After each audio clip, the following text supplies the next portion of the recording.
ఓం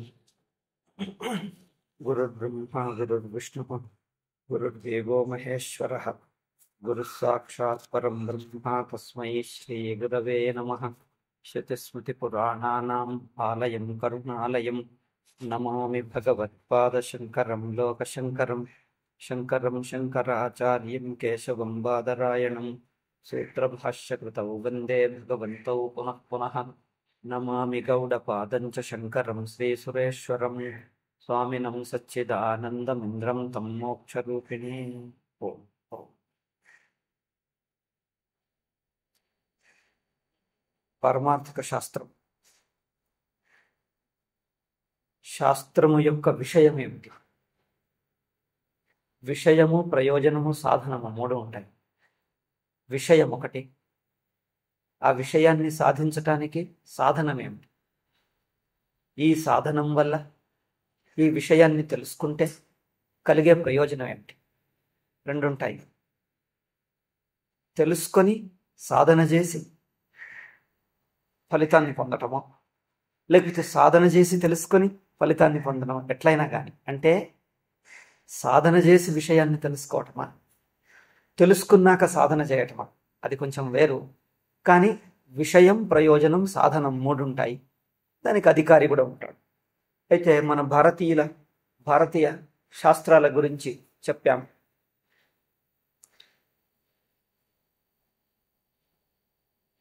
స్వామీజీ ఏమన్నారంటే, విషయంలో ఐకమత్యం లేదు. అనుభవం అని చెప్తున్నా ఉన్న అనుభవాన్ని చెప్పటం కంటే, స్వామీజీ ఏమన్నారు, అనుభవాన్ని తెలుసుకొని తెలిసిన దాన్ని యథావత్తుగా చెప్పటం కంటే తమకు తోచిన రీతిగా చెప్పటమే దర్శనమై కూర్చున్నది. అంటే చెప్పే తీరులో తమ రీతిగా చెప్పుకుంటూ వస్తున్నారు. అందులో నానా రూపం వచ్చేసింది, ఏకరూపత లేకుండా పోయింది. సరే, ఇక భారతీయ దర్శనాలది అయింది. ఇక పాశ్చాత్య దర్శనాల గురించి చూద్దాం. దర్శనాలు అనరు వాళ్ళు, ఫిలాసఫీస్ అంటారు, లేకపోతే స్కూల్స్ ఆఫ్ వాళ్ళకి స్కూల్స్ లేవు, ఫిలాసఫీ అంటారు అంతే. అయితే పాశ్చాత్యుల గురించి ఒక మాట అంటున్నారు చూడండి. పాశ్చాత్యుల యందు నీ విధముగానే అవ్యవస్థితమైన విచారక్రమం కలదు. పాశ్చాత్యుల్లో కూడా ఇట్లాగే విచారంలో అవ్యవస్థితం అంటే ఒకటే అంటూ స్థిరంగా లేదు, నానాత్వం ఉంది అని అర్థం. మొత్తం జ్ఞేయరాశి విషయమును గురించి తెలిపిన ఏదేని ఒక అభిప్రాయం, అదేమి అర్థమందేనా? ఫిలాసఫీ అను అభిప్రాయమును అర్థమందే. ఓహో, అట్లాగా. ఫిలాసఫీ అను శబ్దమును వారు ప్రయోగించుచుండినందున తమ దృష్టిని కోణముచే తత్వనిర్ణయం అనర్చి తర్కమునకు పొందుపరిచినదే వారి దృష్టిలో తత్వశాస్త్రం అనబడుచున్నది. జ్ఞేయ రాశి, తెలుసుకోదగినటువంటి విషయ ప్రపంచం. దీని గురించి తెలిపిన ఏదేని ఒక అభిప్రాయం.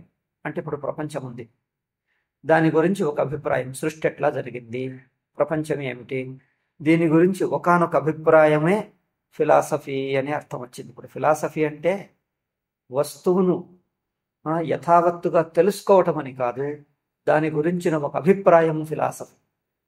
ఒక వస్తువు గురించిన యథార్థ జ్ఞానం వేరు, దాని గురించిన అభిప్రాయం వేరు కదా. జ్ఞానం వస్తువును యథావత్తుగా తెలియజేస్తుంది. అభిప్రాయం ఆ వ్యక్తికి తన దృష్టికి తోచింది, అనిపించింది, తన దృష్టికి అనిపించింది. ఈ అభిప్రాయమునే ఫిలాసఫీ అని పాశ్చాత్య దర్శనాల్లో అంటారు. అంటే ఒక్కొక్కళ్ళ అభిప్రాయం. ఏదేని ఒక అభిప్రాయమును అర్థమందే ఫిలాసఫీ అను శబ్దమును వారు ప్రయోగించుచుండినందున వాళ్ళు ఫిలాసఫీ అంటే ఆ అర్థమే తీసుకుంటారు.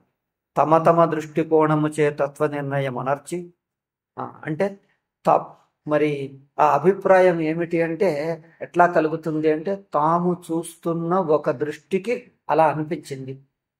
అయితే ఆ దృష్టి ఏది అంటే అందరికీ ఒకటే దృష్టి లేదు, తమ దృష్టి.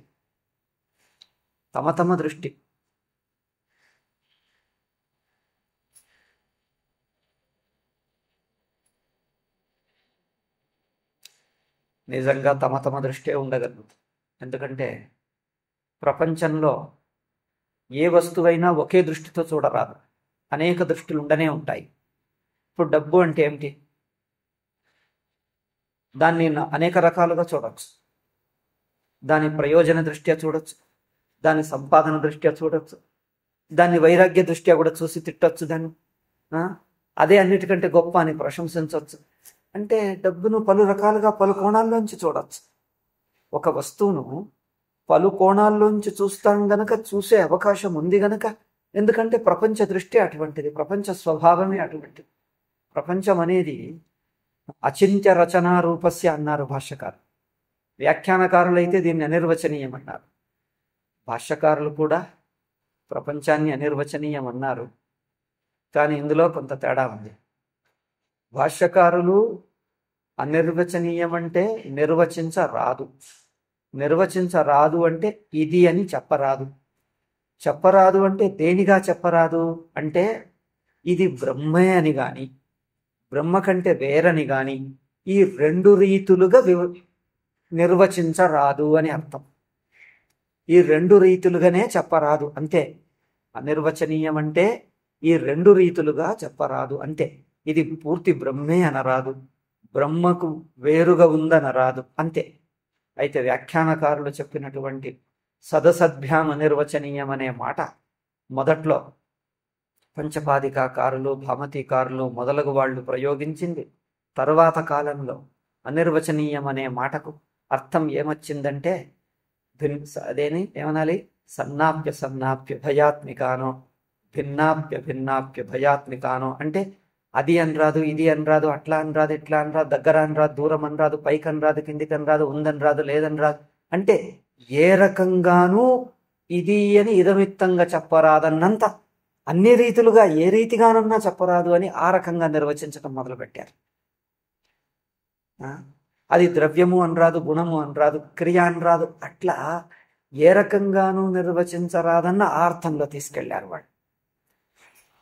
అంటే వాళ్ళు చెప్పటంలో తాత్పర్యం ఏమిటంటే ఒక వస్తువును పలు కోణాల్లో చూడగలం, అది నిజమే, వాళ్ళ అన్న విషయం తప్పేం లేదు. కాకపోతే ఆ అనిర్వచనీయత తత్వ నిర్ణయానికి అవసరం లేదని చెప్పింది అంతే.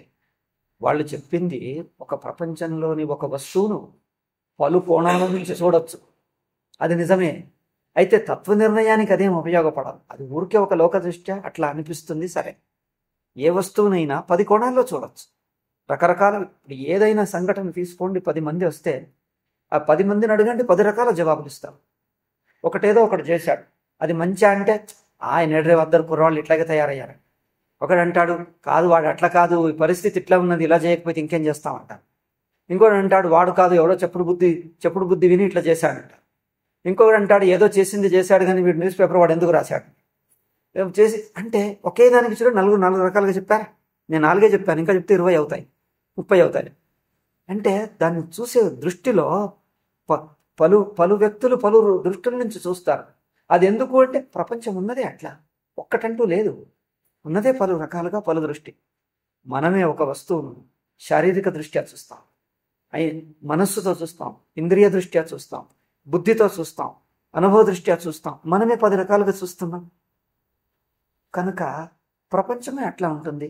అందుకోసం ఫిలాసఫీ అంటే ఏమిటి అని పాశ్చాత్యులు ఏమన్నారంటే వస్తువును తమకు తోచిన దృష్ట్యా చూసినప్పుడు ఏమని తోస్తుందో, ఏమని అనిపిస్తుందో ఆ అనిపించిన ఆ తాత్కాలిక అభిప్రాయమనే ఫిలాసఫీ అని చెప్పారు. అంటే లౌకిక దృష్ట్యా అట్లాగే అనిపిస్తుంది.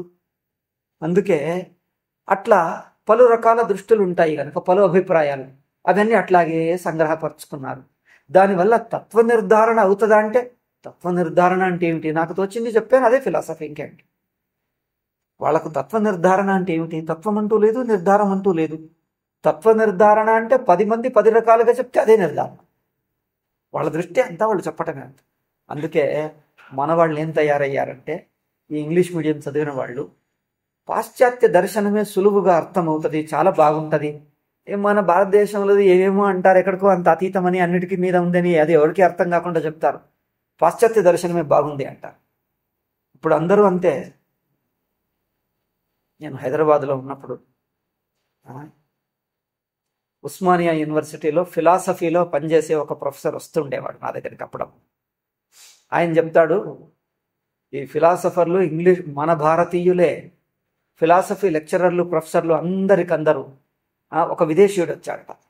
వచ్చేసి మీరు ఫిలాసఫీకి ఏం చదువుతున్నారు, మీరు ఏ విషయంలో మీ విశేష అధ్యయనం ఎందులో అంటే అందరికందరూ వెస్టర్న్ ఫిలాసఫీ. అది ఒక ఫ్యాషన్ అయిపోయింది. నేను వెస్టర్న్ ఫిలాసఫీ చదువుతాను అంటే అది ఒక గొప్పతనం. భారతీయ ఫిలాసఫీ అంటే వాళ్ళకి సిగ్గు, చిన్నతనం, చెప్పరు. మీరు ఏ విషయం మీ ప్రత్యేక అధ్యయనం దేంట్లో అంటే వెస్టర్న్ ఫిలాసఫీ. ఆయన అంతా విన్నాక అన్నాడట, నాకు చాలా ఆశ్చర్యంగా ఉన్నది, భారతీయులు భారతదేశ ఫిలాసఫీని ఒక్కడు చదవడు, ఒక్కడు నేను స్పెషలిస్ట్ అని చెప్పుకోడు, అందరూ వెస్టర్నే అంటారు. పోనీ వెస్టర్న్ అంటారే కానీ దాన్ని సరిగ్గా అధ్యయనం చేయరు, ఊరికే చెప్పుకోవటం కోసమే అని. అట్లా తయారైంది మన బానిస బుద్ధులు. ప్రతిదానికి విదేశీయుడు ఏం చేసినా అదే గొప్ప, మనం ఏం చేసినా తప్పు, అంతే. నేను ఎప్పుడు చెప్తుంటాను అక్కడ కన్నడలో, హొళే నరసీపురంలో, మన బుద్ధి ఎట్లా తయారైందంటే, ఇద్దరు పిల్లలు ఉంటారు. ఉదాహరణ చెప్తే మీకు అర్థమవుతుంది. ఒకడు కొంచెం పెద్ద పిల్లవాడు, ఒకటి చిన్నవాడు. పెద్దవాడికి కొంచెం బుద్ధి చురుకు, ఎందుకంటే కొంచెం వయసు పెద్దది కదా. ఒకటి చిన్నవాడు ఇంకా కొంచెం అమాయకత్వం. ఆడుకోవటానికి ఏమైనా వస్తువులు ఇస్తే వాడు ఏం చేస్తాడు, పెద్దవాడు వాడిని నేర్పిస్తాడు చిన్నవాడిని, తమ్ముడిని. వస్తువులు ఏదో 2 వస్తువులు ఉంటాయి, వాడు చేతిలో ఉన్నది ఏమంటాడు, ఇదే బాగుంది అంటాడు. వాడు తమ్ముడు ఏడుస్తాడు. ఏడిస్తే అమ్మ తిడుతుంది, ఎందుకు ఏడిపిస్తున్నావురా అంటాడు. వాడు ఏమీ మాట్లాడాడు. అప్పుడు తమ్ముడు ఏడుస్తాడు, అమ్మ నాకు అది కావాలి. అమ్మ తిడుతుంది, అది ఇచ్చేయి వాడికి అంటాడు. వాడు చేతికి ఇవ్వడు, ఆ కింద పడేస్తాడు. కింద పాడేయగానే తమ్ముడు తీసుకుంటాడు, అది వీడు పాడేసింది. వాడి చేతిలో ఉండే కదా ఇంకొకటి, అది కింద పాడేస్తాడు. ఇది అన్న చేతిలోది తీసుకుంటాడు. తీసుకోగానే వీడు అన్న ఏం చేస్తాడు, ఆ తమ్ముడు పాడేసింది తీసుకొని ఇదే బాగుంది అంటాడు. అవునా? వాడు మళ్ళీ ఏడుస్తాడు. అమ్మ అంటుంది, ఎందుకురా ఏడిపిస్తున్నావు, ఎందుకు ఇవ్వు అంటే, నేను ఇచ్చేసాను అంటాడు. మరి ఇచ్చాక ఎందుకు ఏడుస్తాడు, నువ్వు ఇవ్వలే అంటాడు. నేను ఇచ్చేసాను చూడు, వాడే ఏడుస్తున్నాడు ఏమో అంటాడు. మళ్ళీ ఏమంటాడు, ఇగో ఇదే బాగుంది అంటాడు. ఇప్పుడు ఏం చేయాలి, నువ్వు ఇచ్చేయంటే తీసుకో అంటాడు. పడేయగానే వాడు తీసుకుంటాడు, ఆ చేతిలో కింద పెడతాడు. వీడు పోయి అదే తీసుకొని మళ్ళీ నాకు ఇదే బాగుంది అంటాడు. ఇప్పుడు ఏం చేయండి దీనికి, తన చేతిలో ఉన్నదే బాగున్నది. వాడికేమో తెలియదు, చిన్నవాడు, వాడు అన్నిటికీ ఏడుస్తాడు. ఎందుకంటే వాడికి స్వయంగా ఒక కొలత తెలియటం లేదు, ఏది మంచిది ఏది చెడ్డది. ఇంకొకళ్ళు అంటే అదే బాగుంది అనిపిస్తుంది, వాడు అంటున్నాడుగా బాగుందేమో అని, అంతే. మరి అదే కదా నీ చేతికి ఇచ్చాడంటే వాడికి అర్థం కాదు, వాడు బాగుంది అన్నాడుగా వీడు ఏడుస్తాడు. అట్లా ఉన్నది మన భారతీయుల గతి. వాడు అదే బాగుంది అంటాడు, విదేశీయులు అన్నారుగా అదే తీసుకుందాం. బుద్ధి లేకుండా ఇలా తయారయ్యాం మన వాళ్ళ గతి. ఒక వివేకం లేదు, ఏం లేదు. వాళ్ళు ఏది చేస్తే అది, దానితో తప్పులు కానీ నాశనం కానీ చెడిపోని అయినా అదే గొప్ప. మనది అమ్మో భారతదేశం ఏమున్నది ఇక్కడ ఏం లేదు. ఇగో ఇట్లాంటి బానిస బతుకులు, ఈ నెహ్రూ ఈ బానిస బుద్ధిలో పుట్టిన వాడే, సామాన్యం కాదు, అందులో దిట్ట. ఈ బానిస బుద్ధిలో, మూర్ఖ బుద్ధిలో మహాదిట్ట. ఆయన్ని ఆదర్శంగా చేసుకుని ఓలు భారతదేశం సర్వనాశనం అయింది. ఇప్పటికందుకే ఇలా ఏడుస్తున్నారు చూడండి మన వాళ్ళు ఎట్లా ఉన్నారు. ఇది మీరు చెప్పండి అంటారు. చెప్పితే వాళ్ళు పిల్లలంటే పిల్లలు కానీ యువకులు కానీ బడికి పోతున్నారు, పుస్తకాలు చదువుతున్నారు, పత్రికలు చదువుతున్నారు, టీవీలు చూస్తున్నారు. వాళ్ళ స్నేహితులందరూ అదే గొప్ప అంటున్నారు, వాళ్ళకంటే సీనియర్లు గొప్ప అంటున్నారు. ప్రపంచమంతా, భారతదేశం అంతా విదేశీయులే గొప్ప, అమెరికానే గొప్ప, భారతదేశం ఏమి లేదు అని తీసి పారేస్తూ ఉంటే మీరు ఒక్కడు చెప్తే ఎట్లా నమ్మేది వాళ్ళు? ఏ ఒక్కడికో అదేదో సామెత వచ్చరండి, పదుగురాడు మాట పాటి అయి దరజల్లు, ఒక్కడాడు మాట నొక్కదెందు. సామాన్యులకు లోకంలో ఎక్కువ మంది దేన్ని గొప్ప అంటారో దాన్ని గుడ్డిగా అనుకరిస్తారు. సమాజంలో 100 మంది 1000 మంది అనని, పూర్తి భారతదేశం కాదు పూర్తి ప్రపంచమంతా అనని, నేనే స్వయంగా ప్రమాణంతో అనుభవంతో పరిశీలించి ఏది సరి అయిందో అది ఒప్పుకుంటా, అందరూ కాదన్నా నేను వినను అంటే ఆ స్వతంత్ర బుద్ధి, ఆ స్వతంత్ర విచార శక్తి వచ్చిన వాళ్ళు చాలా 100 కోటికి ఉంటారు. అదే సన్యాసం అంటే. పదుగురు అన్నారు కదా అని గుడ్డిగా పోవటం కాదు, స్వతంత్రంగా తానుగా విశ్లేషించి దాన్ని విచారించి దాని వాస్తవికత కనుక్కుంటే, అందరూ తప్పన్నా కూడా వాళ్ళు పరిశీలించకుండా అంటున్నారు నేను పరిశీలించట. ఇప్పుడు చూడండి, అది ఏమిటి, ఎట్లున్నది, ఏమైంది అని పరిశీలించకుండా చెప్పిన వాళ్ళు 100 మంది, పరిశీలించి బాగా అర్థం చేసుకొని చెప్పిన వాడు ఒక్కడు. ఈ ఇద్దరిలో ఎవరి మాటకు విలువ ఇవ్వాలి? వాళ్ళు ఏమంటారు? మీరు అనొచ్చు, మీరు పరిశీలన చేయొచ్చు, మీరు గొప్పవాళ్ళు కావచ్చు. అందరు అంటున్నారా? అందరు ఒప్పుతారా? ఇదే ఎన్నిసార్లు నేను చెప్పిన. వాళ్ళకి తెలియదయ్యా, వాళ్ళ అజ్ఞానులు అంటే అందరు ఒప్పుతారా? అదే మాట. గతానుగతికో లోక నలోక పారమార్థిక. లోకులు గుడ్డిగా ఇంకొకళ్లను అనుకరించు వాళ్లే గాని స్వతంత్రంగా విషయాన్ని తాముగా పరిశీలించి గ్రహించే సామర్థ్యం లేదు. వేదాంతంకి వచ్చిన వాళ్లకు అట్లాగే ఉంటది. వ్యాఖ్యానకారులు ఏమన్నారు అంటే, మేము వ్యాఖ్యానకారులను వ్యక్తిగతంగా చులకం చెయ్యటం లేదు, వాళ్ళు పూజ్యులు, త్యాగులు, సన్యాసులు, వాళ్ళ వైరాగ్యం చాలా పూజ్యమే, అది కాదు అక్కడ విషయం. విషయము నీ అనుభవానుసారంగా ఉందా, నువ్వు పరిశీలించి చూడవయ్యా అంటే వాడు పరిశీలించరు. వాళ్ళందరూ అన్నారుగా, అన్ని పుస్తకాలు ఉన్నాయి, గొప్ప గొప్ప స్వాములు అంటున్నారు, పెద్దవాళ్ళు అంటున్నారు. ఇదిగో మళ్ళీ జనసంఖ్య ఎక్కువ మంది ఈ విషయంలోనే పోతాడు కానీ వస్తువుకు రాడు. మళ్ళీ ఇప్పుడు ఈ సచ్చిదానంద స్వామీజీ అట్లాగే ఇంకా అనుయాయులు తయారై ఒక 2-3 తరాలు, 4 తరాలు, 10 తరాలు అయిన తర్వాత దీనికి 100 మంది అనుయాయులు తయారైతే ఇప్పుడు అందరూ ఒప్పుకుంటారు. పరిశీలించి ఒప్పుకున్నావా? అధ్యాసనే ఉంది, మూలా విద్య లేదని, లేక 100 మంది ఒప్పుకున్నారు కనుక ఒప్పేస్తావా? అదే గుడ్డితనం. మళ్ళీ ఒప్పుకున్నా, అందరూ ఒప్పుకున్నారు కనుక వీడు ఒప్పితే వాడికి బుద్ధి ఉందని అర్థమా? వివేకం ఉందని అర్థమా? అందరూ ఒప్పుకున్నారు కనుక మేము ఒప్పేస్తాం, అయిపోయింది. మళ్ళీ అదే గుడ్డితనం. వివేకం కావాలి కానీ గుడ్డితనం వద్దయ్యా అంటే అందరూ ఒప్పితేనే ఒప్పుతారు. అట్లా అంటే స్వయం వివేకరహితా. స్వయం వివేకం అంటే ఏం చేయాలంటాడు? మీరు చెప్పారు కదా అంటాడు, నువ్వు చెప్తే అవునంటాడు. నేను చెప్పాను కదా, కాదు నేను చెప్పింది చూడు, నీ అనుభవం. అది ఎక్కడ చూడాలో తెలియటం లేదు వాటి. అట్లా ఉంటారు చాలామంది. భారతదేశంలో వివేకం కోల్పోతున్నారు. ఈ క్రిస్టియన్ మిషనరీ పాఠశాలల్లోకి పిల్లల్ని పంపితే దీని ఇంగ్లీష్లో ఏమంటారు? బ్రెయిన్ వాష్ అంటారు. తెలుసా? బ్రెయిన్ వాష్ అంటే బుద్ధిని కండిషన్ చేయటం. కండిషన్ అంటే అదే చెప్పి ఏది ఆలోచించొద్దు, చూడొద్దు, అటు చూడొద్దు, ఇటు చూడొద్దు, ఇట్లాగే ఉండు, అదే కండిషన్. అందరు చెప్పిందే నువ్వు రిపీట్ చేయి. నువ్వు కొంచెం వేరుగా ఆలోచిస్తే అందరే నవ్వుతాడు. అందరు నవ్వుతున్నారు, నేను తప్పేమో అని నోరు మూసుకుంటాడు. అయ్యో అందరు నవ్వుతున్నారు, తప్పేమో అని నోరు మూసుకుంటాడు. తప్పు ఏమో ఎందుకయ్యా, నువ్వు చూడు, అమ్మ వాడికి చూసే సామర్థ్యం, అందరు వద్దంటున్నా తప్పేమో. ఇట్లా ఈ అవివేకశీలులు సామాన్యంగా అట్లాగే ఉంటారు. కొందరో బుద్ధిమంతులు ఉంటారు, లోకంలో ఎక్కువ మంది అట్లాగే ఉంటారు. స్వయం వివేకరహితులే తక్కువ. అయితే ఇప్పుడు ఈ విద్యా విధానం ఇట్లా తయారయ్యి అందరినీ ఒకటే విదేశం అన్నిటికీ వాళ్ళు చెప్పిందే గొప్ప, ఏం చెప్పినా వాళ్ళు చెప్పిందే గొప్ప, తప్పు చెప్పినా వాళ్ళు చెప్పిందే గొప్ప. ఇట్లా తయారైంది. అందుకే మన వాళ్ళకి ఏది చెప్పినా వినే స్థితిలో లేరు. కొందరో పాశ్చాత్య ప్రభావానికి లోనుగా కాని వాళ్ళు, ఆధునిక విద్య ఎక్కువ రాదో వాళ్లే మేలనిపిస్తుంది. ఎందుకు? ఈ పాశ్చాత్య బుద్ధికి లోను కాకుండా మన సంస్కృతి, మన భావాలు, మన శాస్త్రాల మీద శ్రద్ధ భక్తి ఉంచుకొని కొంత వివేకంతో పరిశీలిస్తున్న వాళ్ళు ఉన్నారు. అందుకని ఒక విషయాన్ని పలు కోణాలతో చూసి ఆయా కోణాలకు అనిపించిందే ఆ అభిప్రాయమనే ఆ వస్తువు యొక్క తత్వంగా చెప్తున్నారు. మరి తత్వం అంటే ఏమిటి? ఇగో ఇది నా అభిప్రాయం తత్వం. మరి వాళ్ళు ఇంకో అభిప్రాయం చెప్తున్నారు కదా, అది తత్వమే. మరి అతని 3వ వ్యక్తి ఇంకో రకంగా అంటున్నాడుగా, అది తత్వమే. మరి తత్వం 3 రకాలుగా అంటే ఎవరికి ఎట్లా తోస్తే అదే తత్వం. ఇది పాశ్చాత్య దర్శనం. బాగుందా? అంటే పలు రీతులుగా తోచింది పలు రీతుల తత్వమా? తత్వం ఒకటి ఉంటుందా లేక పలు రీతులుగా ఉంటుందా? అదంతా వాళ్ళకి అక్కర్లే. వాళ్ళకి అట్లా అనిపించిందిగా, ఆయనకు అనిపించిందా లేదా? మరి అనిపించినప్పుడు తప్పెట్లా అవుతుంది? ఇట్లా మాట్లాడు.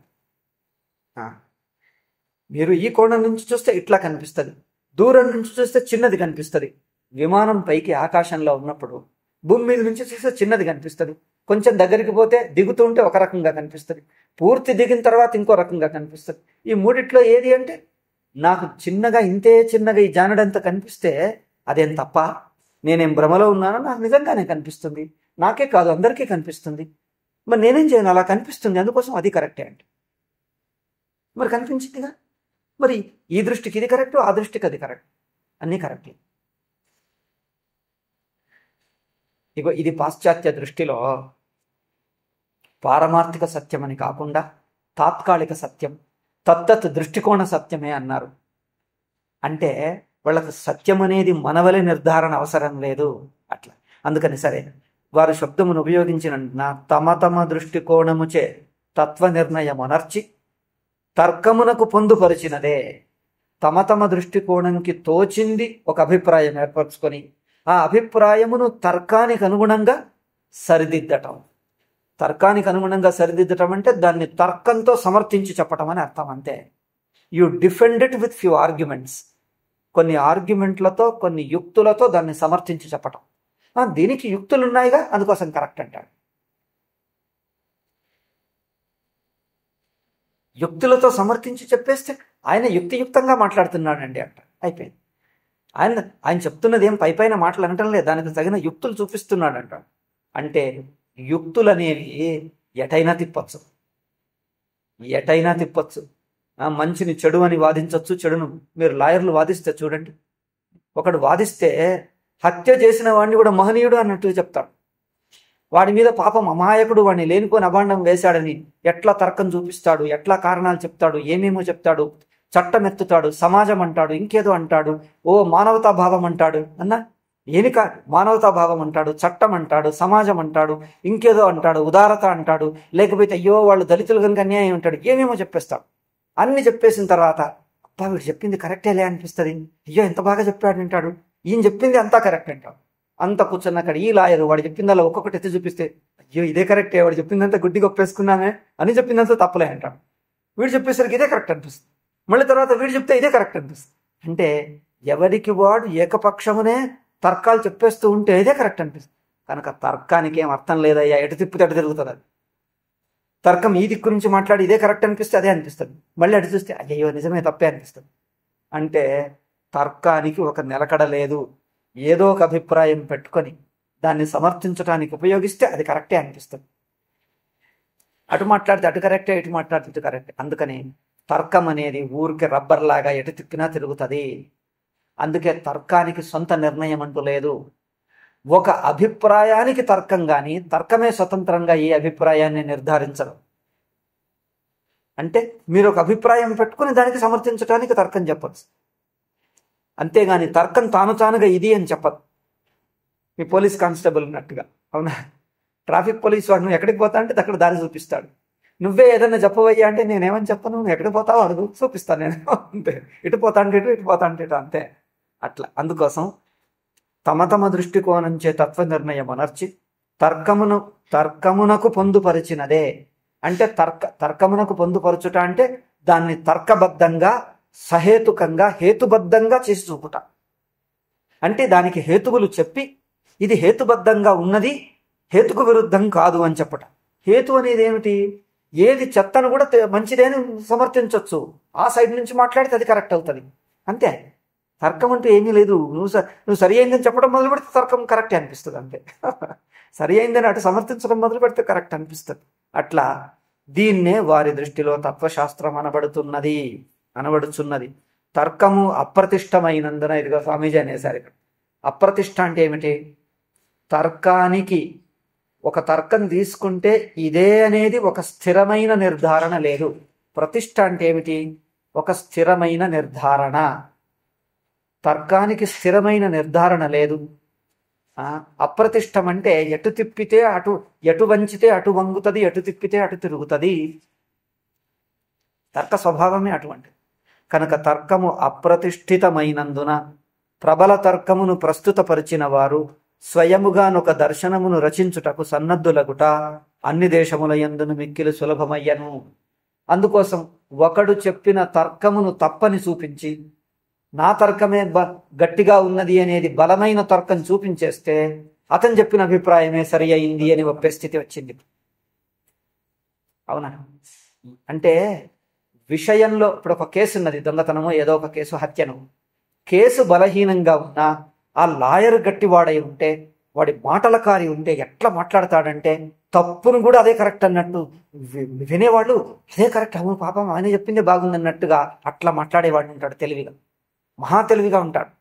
వాడి తెలివి వల్ల కేసు గెలిచిందే గాని కేసులో బలం లేదు. కొన్ని అట్లుంటాయి. కేసు తప్పే, వాడి మాటల కారి ఎట్లా ఉంటుందంటే అందరికి అదే కరెక్ట్ అనిపిస్తుంది, అట్లా అనిపింపజేస్తాడు. ఇక వీడికి సత్యం ఉన్నా వీడికి లాయర్ అంత గట్టివాడు అంటే ఏంటిది, ఏదో అంటారు చూడండి, తిమ్మిని బమ్య ఏదో అంటారు తెలుగులో చూడండి, దాన్ని ఇది దీన్ని అన్నట్టు చెప్పేస్తాడు. అట్లా చెప్పలేని వాడైతే, ఉన్నట్టు సత్యంగా చెప్పేవాడైతే వీడి కేసు బలహీనంగా కనిపిస్తుంది. సత్యమున్నా ఇది బలహీనం కనిపిస్తుంది, అది దొంగ కేసు అయినా అదే సత్యం కనిపిస్తుంది. తర్కం అట్లాంటిదే. దీనికి ఉదాహరణ మన లాయర్లే. దానికి ప్రతిష్టనే లేదు, ఎటు తిప్పితే అటు కనిపిస్తుంది. అందుకే ఆ లాయర్ల చాతుర్యం మెచ్చాలి. కానీ చాలా కేసులు సజ్జనులను అకారణంగా జైల్లోకి పంపించి గుండాలను, రాక్షసులను గెలిపించారు ఈ లాయర్లు. పరమ దుష్టులు, పాపాత్ములు. అందుకే నేను అంటం లేదు, గాంధీజీ అందుకే కేసులు సత్యంగా ఉంటేనే తీసుకో, లేనిపోని దొంగ కేసులు మీ బుద్ధి చాతుర్యంతో, మాటల చాతుర్యంతో గెలిపించి పాపం చెయ్యొద్దని గాంధీజీ అందుకే నేను లా వృత్తి చేపట్టనని పక్కకు పెట్టేశాను. ఎందరో మందికి చెప్పాడు అట్లా చెయ్యొద్దన్న. ఏదో చిన్న చిన్న తప్పులుంటే మీరే సర్దుకుపోయి కోర్టుకు పోయి వేలకు, ఆ రోజుల్లో వేలంటే చాలా ఖర్చు, అంతంత ఖర్చు పెట్టి టైము అట్లా లాగా సాగదీసి ఎందుకు హింస?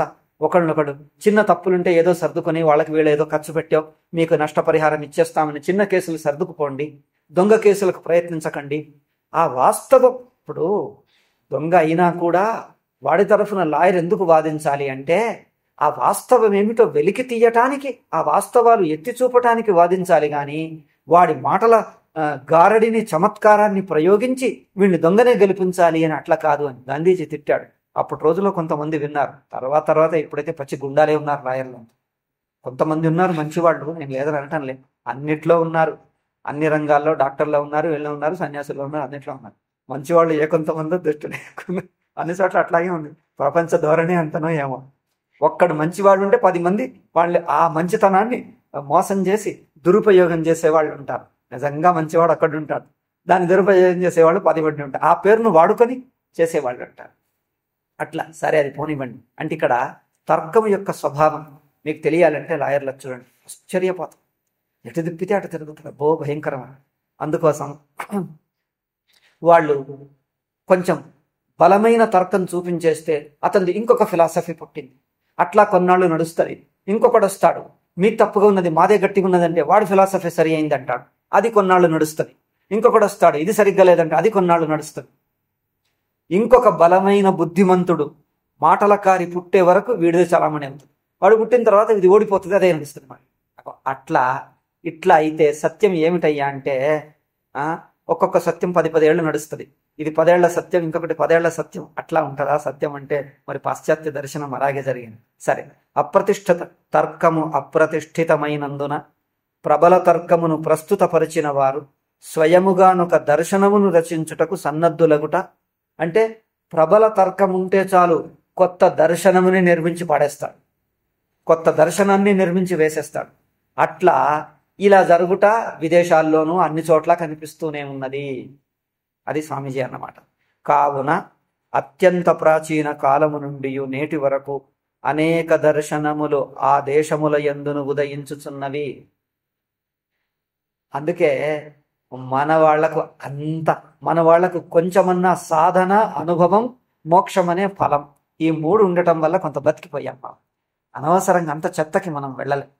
ఈ 3 కొంచెం ప్రధానంగా ఉండటం వల్ల మనల్ని బతికిచ్చాయి. ఇక వాళ్ళకి మాత్రం విచ్చలవిడి తర్కం పట్టుకునే విచ్చలవిడి అయిపోయింది. అందుకే కొత్త దర్శనాలు ఎన్నైనా పుట్టుకొచ్చాయి. ఇంకా ఇందులో ఇంకా కొన్ని ఉన్నాయి. కొందరు ఏమన్నారు, ఇలా తర్కాన్నే కేవల తర్క బలం చేతనే ఒక దర్శనమును ఏర్పరుస్తే దానికి తలాతోక లేకుండా ఎటు పడితే అటు విచ్చలవిడిగా దర్శనాలు పుడతాయి. దానివల్ల ఒక సిద్ధాంతము, అంతిమ తత్వం నిర్ణయం కాదు.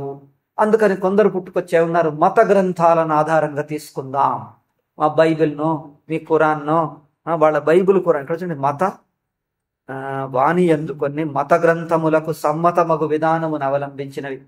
అంటే ఏమిటి? అందులో బైబిల్లో చెప్పిందే ఒప్పుకుందాం. ఇప్పటికి ఖురాన్ వాళ్ళు అంటారు, మనము ప్రజాతంత్రంగా ఒక విషయం గురించి ఊరి పెద్దలందరూ కూర్చొని దాన్ని చర్చించి ఊరికి ఏది మంచిదో అందరూ కలిసి తీర్మానం చేద్దామంటే ముస్లింలు ఏమంటారో తెలుసా? మనిషికి ఏదో అంటారు చూడండి, పుర్రకొక బుద్ధి, జిహ్వకొక మాట. ఇట్లా 10 మంది 10 రకాలుగా చెప్తారు. ఏకాభిప్రాయం జరగటం కుదరదు. అందుకోసం మనుష్యుల అభిప్రాయాలు మనుష్యులు ఆలోచించొద్దు, వాళ్ళ అభిప్రాయాలు చెప్పొద్దు. అంతే. అందరు నోర్లు మూయించేయండి, బుద్ధులు మూయించేయండి, ఖురాన్ చెప్పి తప్పుకోండి, అంతే. నేనేమన్నారు? వాళ్ళు అట్లాగే మాట్లాడతాం. నేను హైదరాబాద్లో ఉన్నప్పుడు ఒక ముస్లిం పత్రిక నేను పోయి తెచ్చుకొని చదివేవాడిని. వాళ్ళది ఎట్లా ఉంటుంది చూద్దాం. వాళ్ళు అదే అంటాడు, ప్రజాతంత్రం అనేది తప్పు అంటాడు. అందుకే ఖురాన్ చెప్పిందే పాటించాలి. ఎందుకంటే దైవవాణి, దేవుడు చెప్పిన మాట. ఇంకంతే వాద వివాదాలు ఉండవు. ప్రజాతంత్రంలో చర్చిస్తే 10 మంది 10 రకాల అభిప్రాయాలు అంటారు. 10 మందిని సమన్వయం చేసేది ఎట్లా? కుదరదు. అందుకోసం ఏం చేయాలి? ఆ మందరం నోరు మూసుకోవాలి, ఇంకోటి మూడోవాడు చెప్పింది వినేయాలంతే. మరి మూడోవాడు చెప్పింది తప్పైతే చూడండి ఎట్లా మాట్లాడదు. దీనివల్ల మనలో బుద్ధి వికసించదు, విషయాన్ని గ్రహించే సామర్థ్యం ఉండదు. అది అది అది పరిష్కారమా? వాళ్ళు అట్లాగే మాట్లాడతారు. అందుకే వీళ్ళు ఏమన్నారు ఇప్పుడు చూడండి, మత గ్రంథాలను అవలంబించే మనం ఒక నిర్ణయానికి రావాలి. అంటే ఏంటిది? అందులో చెప్పాడు యేసు ఏకైక కొడుకు అంటే ఒప్పాల్సి. ఇక ప్రవాది మొహమ్మద్ చిట్ట చివరి ప్రవక్త ఒప్పాల్సి. ఎందుకు? ఇక్కడ ఈ విషయం చర్చించవలసిన విషయం కాదు, మీకోసం వచ్చాడు కనుక ఇది చర్చించవలసిన విషయం కాదు, అందుకోసం చర్చించకూడదు అని కొందరు ఏం చేశారు. ఇదంతా ఎందుకు? తత్వ నిర్ధారణకు మార్గాల? ఇట్లయితే తత్వ నిర్ధారణ అవుతుందా? మరి చూడండి వాళ్ళు ఎట్లా అవలంబిస్తున్నారు అంటే, తత్వ నిర్ణయానికి వాళ్ళు అవలంబించిన పద్ధతుల్లో ఒక్కొక్క దాంట్లోనూ వాళ్ళు తీసుకున్న పద్ధతుల్లో తప్పులున్నాయి అని చెప్పటం ఇది స్వామీజీ ఉద్దేశం. ఇక్కడ వాళ్ళు మత గ్రంథాలను ఒప్పుకొని వాళ్ళు చేసిన ఇంకా కుతర్కం చూడండి వాళ్ళు ఎట్లా చేశారు.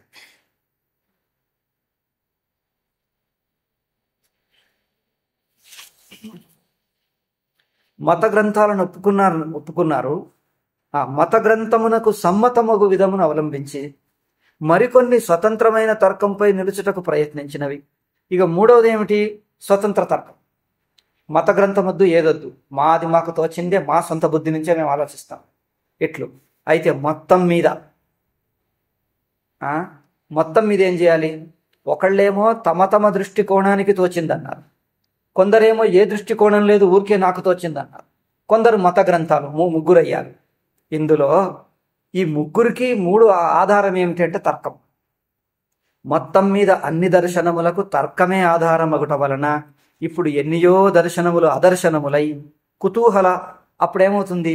తర్కం చేతనే కొత్త దర్శనాలు పుట్టుకొస్తున్నాయి గనక కొత్త తర్కం వచ్చిందంటే పాతది పోతుంది, మళ్ళీ అది కొత్తది వస్తే ఇది పోతుంది. ఇట్లవ్వటం వల్ల మొదలు వచ్చిన దర్శన పుస్తకాలన్నీ పాతబడిపోయి అవన్నీ లైబ్రరీకి ఎక్కుతాయి.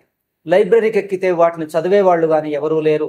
ఎవరన్నా ఊరికే కుతూహలంతో మాకంటే ముందు వాళ్ళు ఏమన్నా అన్నారా చూద్దాం, ఏమన్నారు చూద్దామని ఊరికే కుతూహలంతో లైబ్రరీలోంచి తీసి చదువుకుని పెట్టడానికే గాని జీవితంలో దానికి మనలో భారతదేశంలో ఏ దర్శనం కూడా ఊరికే కుతూహలంగా చదివి లైబ్రరీలో పెట్టడానికి లేదు. అన్నిటికీ సంప్రదాయాలు ఉన్నాయి, అన్నిటికీ సాధకులు ఉన్నారు, అన్నిటికీ ఆచరించే వాళ్ళు ఉన్నారు. ఇది ఆచరణాత్మకం, అనుభవాత్మకం. అన్ని సంప్రదాయాలకు ఆచరణలు ఉన్నాయి, అనుభవాన్ని పొందుతూనే ఉన్నారు. ఆ అనుభవాలు పరిమిత అనుభవాలు కావచ్చు, వైయక్తిక అనుభవాలు కావచ్చు, కానీ ఏదో కొంత అనుభవాలు పొందుతూ ఉన్నారు. అక్కడ అది లేదు. తర్కంతో వాడది తప్పని ఖండించి పెట్టేస్తే ఆ లైబ్రరీలో పడేశారు ఆ పుస్తకం. వీడు పోయి ఊరికే వాళ్ళు ఏమన్నారు పాత వాళ్ళు చూద్దామని ఊరికే కుతూహలంతో చదవటం. ఇట్లాంటి స్థితి వచ్చింది. అదే ఇక్కడ అంటున్నారు, మొత్తం మీద అన్ని దర్శనములకు తర్కమే ఆధారమగుట వలన ఇప్పుడు ఎన్నియో దర్శనములు అదర్శనములై. అదర్శనం అంటే కనిపించకుండా పోయాయి. అంటే కనిపించకుండా పోవటం అంటే వాడుకలో ఉండటం మానేసింది. విద్యార్థులు అధ్యయనం చేయటం ఆపేశారు, మానేశారు. పాతబడిపోయింది కదా అని అదర్శనం అంటే కనిపించకుండా పోయింది. అంటే కనిపించకుండా పోయింది అంటే వాడుకలో లేదు, పాతబడిపోయింది. అది పోయి అప్పుడు లైబ్రరీలో పడేస్తే కుతూహలార్థము అధ్యయనమునర్చు ఇతిహాసవేత్తల స్మృతి అందే శేషించి ఉన్నవి. ఇతిహాసవేత్తలు అంటే చరిత్ర, ఫిలాసఫీ చరిత్ర ఏమిటి, మునుపటి వాళ్ళు ఏమన్నారట చూద్దాం, వెనుకటికి ఏమన్నారు అంటే ఊరిక కుతూహలంతో చదువుకోవటానికి మాత్రమే మిగిలింది. ఇట్లు ఇక చివరికి స్వామి ఇట్లా చెప్పి దీని గురించి ఒక తాత్పర్యం నిర్ణయిస్తాడు. చూడండి, ఫిలాసఫీ అంటే మాట. ఫిలాసఫీ అనే మాటకు ఇంగ్లీష్ మాటకు అర్థం ఏమిటి? ఫిలాసోఫియా అంటారు. సోఫియా అంటే జ్ఞానం, విద్య అని అర్థం. ఫిలా అంటే ప్రీతి, ఫిలాసఫీ అంటే విద్యాప్రీతి అని అర్థం. ఇప్పుడు ఈ విద్యాప్రీతి ఏమై కూర్చున్నదంటే, కానీ పాశ్చాత్య దార్శనికులకు విద్యాప్రీతి కంటే తర్కప్రీతే అధికముగా ఉన్నది. అని చెప్పినచో అతిశయోక్తి కాజాలదు.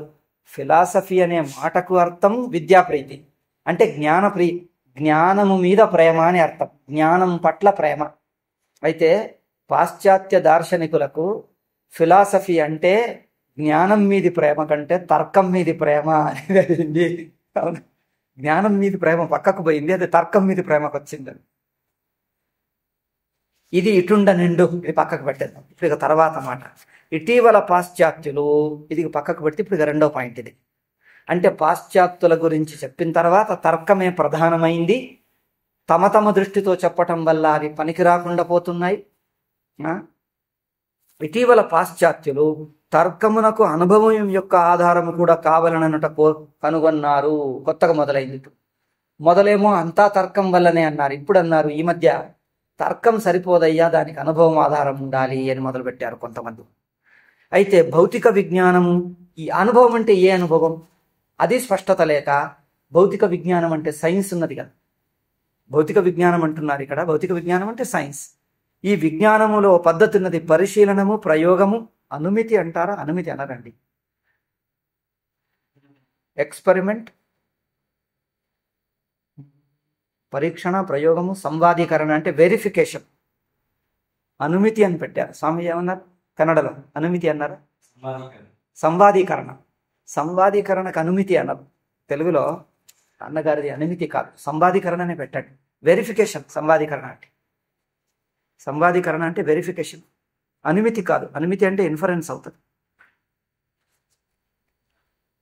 అయితే పరిశీలన, ప్రయోగము, వెరిఫికేషన్, ఈ సాధనముల ద్వారా విషయాన్ని నిర్ధారించిన విషయములను ఆశ్రయించని ఎడల ఏ తత్వశాస్త్రము కూడా తన పేరుకు తగినది కాజాలదని చాటుచున్నారు. ఈ మధ్య కేవలం తర్కం సరిపోదని అనుభవం తీసుకోమన్నారు. అనుభవం అంటే ఏమిటయ్యా అంటే భౌతిక శాస్త్రం ఎట్లా చెప్పిందో ఏమిటది, పరిశీలన, ప్రయోగం, ఆ ప్రయోగం ద్వారా వచ్చినవి సరిగ్గా ఉన్నాయా లేదా మళ్ళోసారి ఏమనాలి దాన్ని, సంవాదీకరణ అంటే అనుభవంతో టాలీ చేసి పోల్చి చూసుకోవటం, నిలుస్తుందా లేదా, వేరే అనుభవాలతో పోల్చి వేరే అనుభవాలతో చూడటం, దీన్ని వెరిఫికేషన్. సరిచూచుట అని అర్థం, ఇంకేం సరిచూచుట, అవునా కాదా, సంవాదీకరణ.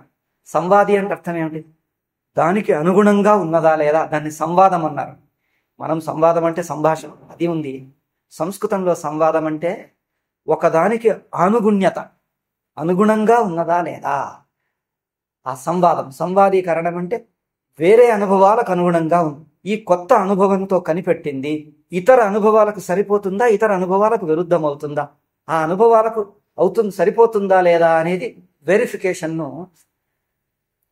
సంవాదీకరణ అన్నారు స్వామీజీ. సరే, అయితే ఇది భౌతిక శాస్త్రంలో ఇట్లాగే చేస్తాం. అయితే ఈ విధంగా ఈ భౌతిక శాస్త్రంలో ఏ విధంగా ప్రయోగం చేసి ప్రయోగంతో తేలిన విషయాలు మిగతా అనుభవాలతో పోల్చి చూస్తాం, సరిగా ఉందా, సరిపోతుందా లేదా అని చూస్తాం. అట్లా చూస్తేనే దర్శనం అవుతుంది అని మొదలుపెట్టారు.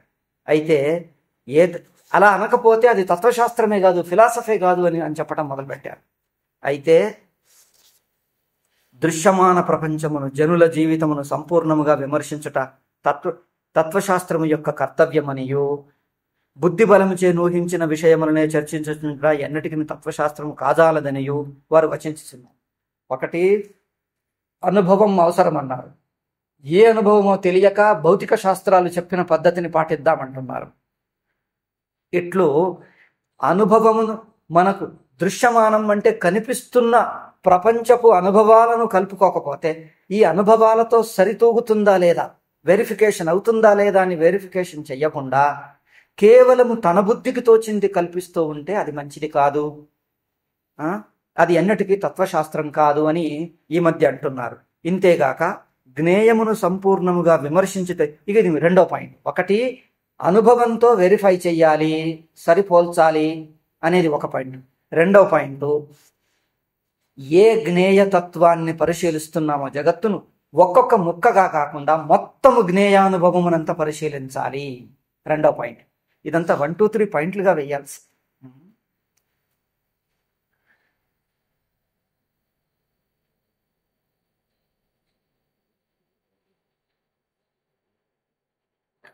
ఇందులో వాళ్ళు 2 అంశాలు చెప్పారు కదా.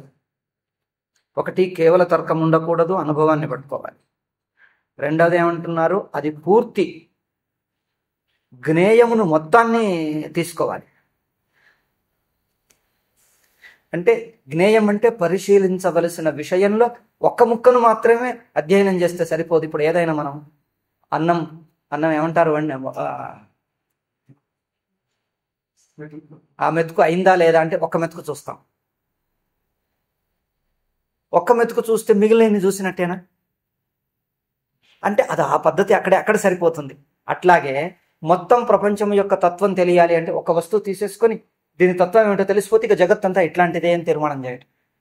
ఒక మనిషిని చూసి ఈయన ఎట్లుంటాడని తెలిస్తే ఇక మనుషులందరూ ఎట్లాగే అంటే, మనుషులనేది సామాన్యంగా ఒకటే, కానీ మళ్ళీ సూక్ష్మ తేడాలు ఉన్నాయి కదా, దాన్ని ఏమంటాం?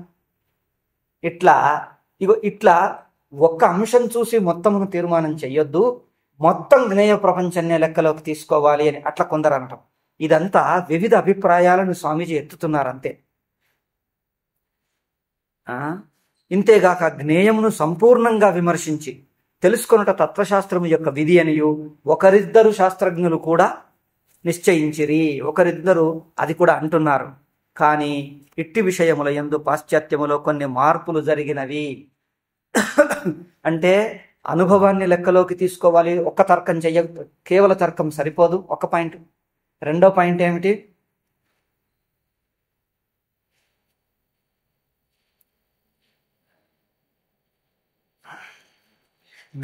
జ్ఞేయ తత్వం. దేని తత్వం తెలుసుకోవాలనుకుంటున్నామో దాన్ని మొత్తంగా పరిశీలించాలి, కానీ ఒక్క మెతుకు చూసి మొత్తం నిర్ధారణ చెయ్యొద్దు. ఇట్లా కొందరు అనేసరికి కొందరు అన్నారే గాని ఆచరణలోకి అందరిలోకి రానేలేదు, మళ్ళీ అదే ధోరణిలో ఉన్నారు. ఇట్టి విషయములందు పాశ్చాత్యులలో కొన్ని మార్పులు. ఈ రెండు అభిప్రాయాలు తల ఎత్తిన తర్వాత కొంచెం పరిశోధనలో కొంత తేడా కనిపించింది. వాళ్ళ దార్శనికుల్లో కొంచెం తేడా వచ్చింది, కానీ ఆశించినంత జరిగినను తత్వశాస్త్రమునకు అసాధారణ విషయం ఏమిటంటే ఎందు వైమత్యం లేకపోలేదు.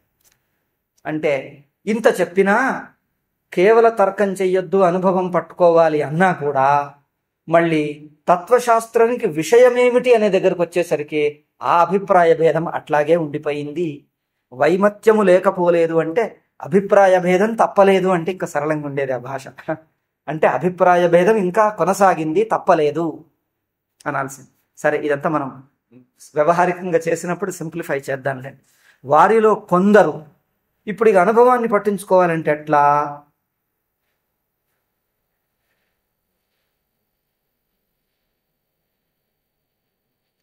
అయితే కొందరు ఏం చేశారు? భౌతిక శాస్త్రము విజ్ఞాన శాస్త్రముల కలయికయే తత్వశాస్త్రమను భ్రాంతికి గురి అయినారు. భౌతిక శాస్త్రం, విజ్ఞాన శాస్త్రం, ఈ రెండేమిటి తేడా?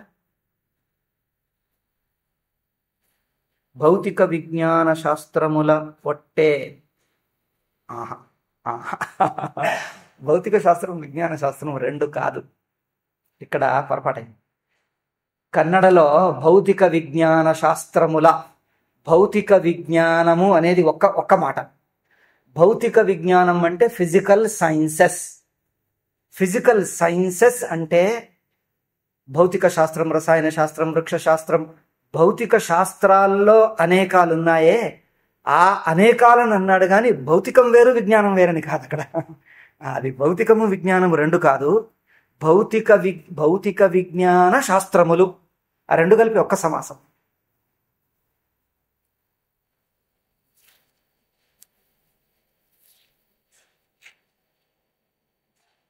అంటే భౌతిక విజ్ఞానపు శాస్త్రాలు అనేకాలు ఉన్నాయి కదా. అంటే ఏమిటి? భౌతికం అంటే ఫిజిక్స్, రసాయన శాస్త్రం అంటే భౌతిక శాస్త్రం, రసాయన శాస్త్రం, వృక్ష శాస్త్రం, జంతు శాస్త్రం, ఇట్లాంటివి, ఇంకా భూగోళం, ఖగోళం ఇత్యాది. ఇక్కడ ఏమో భూగర్భ శాస్త్రం అంటే భౌతిక శాస్త్రంలోని భౌతిక శాస్త్రం అనే సామాన్యార్థం సైన్స్. సైన్సులో మళ్ళీ ఇంకా శాఖలు ఉన్నాయి కదా, శాఖోపశాఖలు. అవన్నిటినీ కలిపి స్వామీజీ భౌతిక విజ్ఞాన శాస్త్రముల యొక్క కలయిక అంటే సాముదాయిక, సామూహిక. విజ్ఞాన శాస్త్రముల కలయికయే ఒట్టు. కలయిక అంటే ఒట్టు అంటే కలయిక కాదు, మొత్తం అని అర్థం. ಒಟ್ಟು అంటే మొత్తం అని అర్థం. ಒಟ್ಟೆ ತತ್ವಶಾಸ್ತ್ರ ಬಿಂಬ ಭ್ರಮೆಗೆ ಪಕ್ಕಾಗಿರುವಂತೆ ತೋರುತ್ತದೆ. అంటే కలయికయే తత్వశాస్త్రమును భ్రాంతికి గురి అయినారు. అంటే అది కొంచెం, నాన్న సైన్స్ స్టూడెంటా కాదా? కాదు, అందుకని అది కొంచెం సైన్స్ విషయం. అంటే సైన్సులో ఉండే అనేక శాఖోపశాఖలు ఉన్నాయి, వివిధ శాస్త్రాలు. ఆ శాస్త్రాల జ్ఞానమంతా ఒక్కచోట కలిపి ఆ జ్ఞానము యొక్క సాముదాయిక రూపమే, సాముదాయికంగా తీసుకో, ఒక్కొక్క ముక్కగా కాదు, అన్ని శాస్త్రాలను కలిసికట్టు తీసుకుంటే ఇది అనుభవ దృష్టి అని కొందరు చెప్పడం మొదలుపెట్టారు. ఎందుకంటే ఒక్కొక్క శాస్త్రం తీసుకుంటే ఒక్కొక్క దృష్టి వస్తుంది, అన్ని శాస్త్రాల సమష్టి సాముదాయిక దృష్టి తీసుకుంటే అది అని అన్నారు కొందరు. అట్లా ఇదే ఫిలాసఫీ అని మొదలు పెట్టారు. అంటే మొదలు ఏం చెప్పారు? మనము జ్ఞేయ విషయం, జ్ఞేయం అంటే పరిశీలించవలసిన విషయం, జ్ఞేయం అంటే పరిశీలించవలసిన విషయం.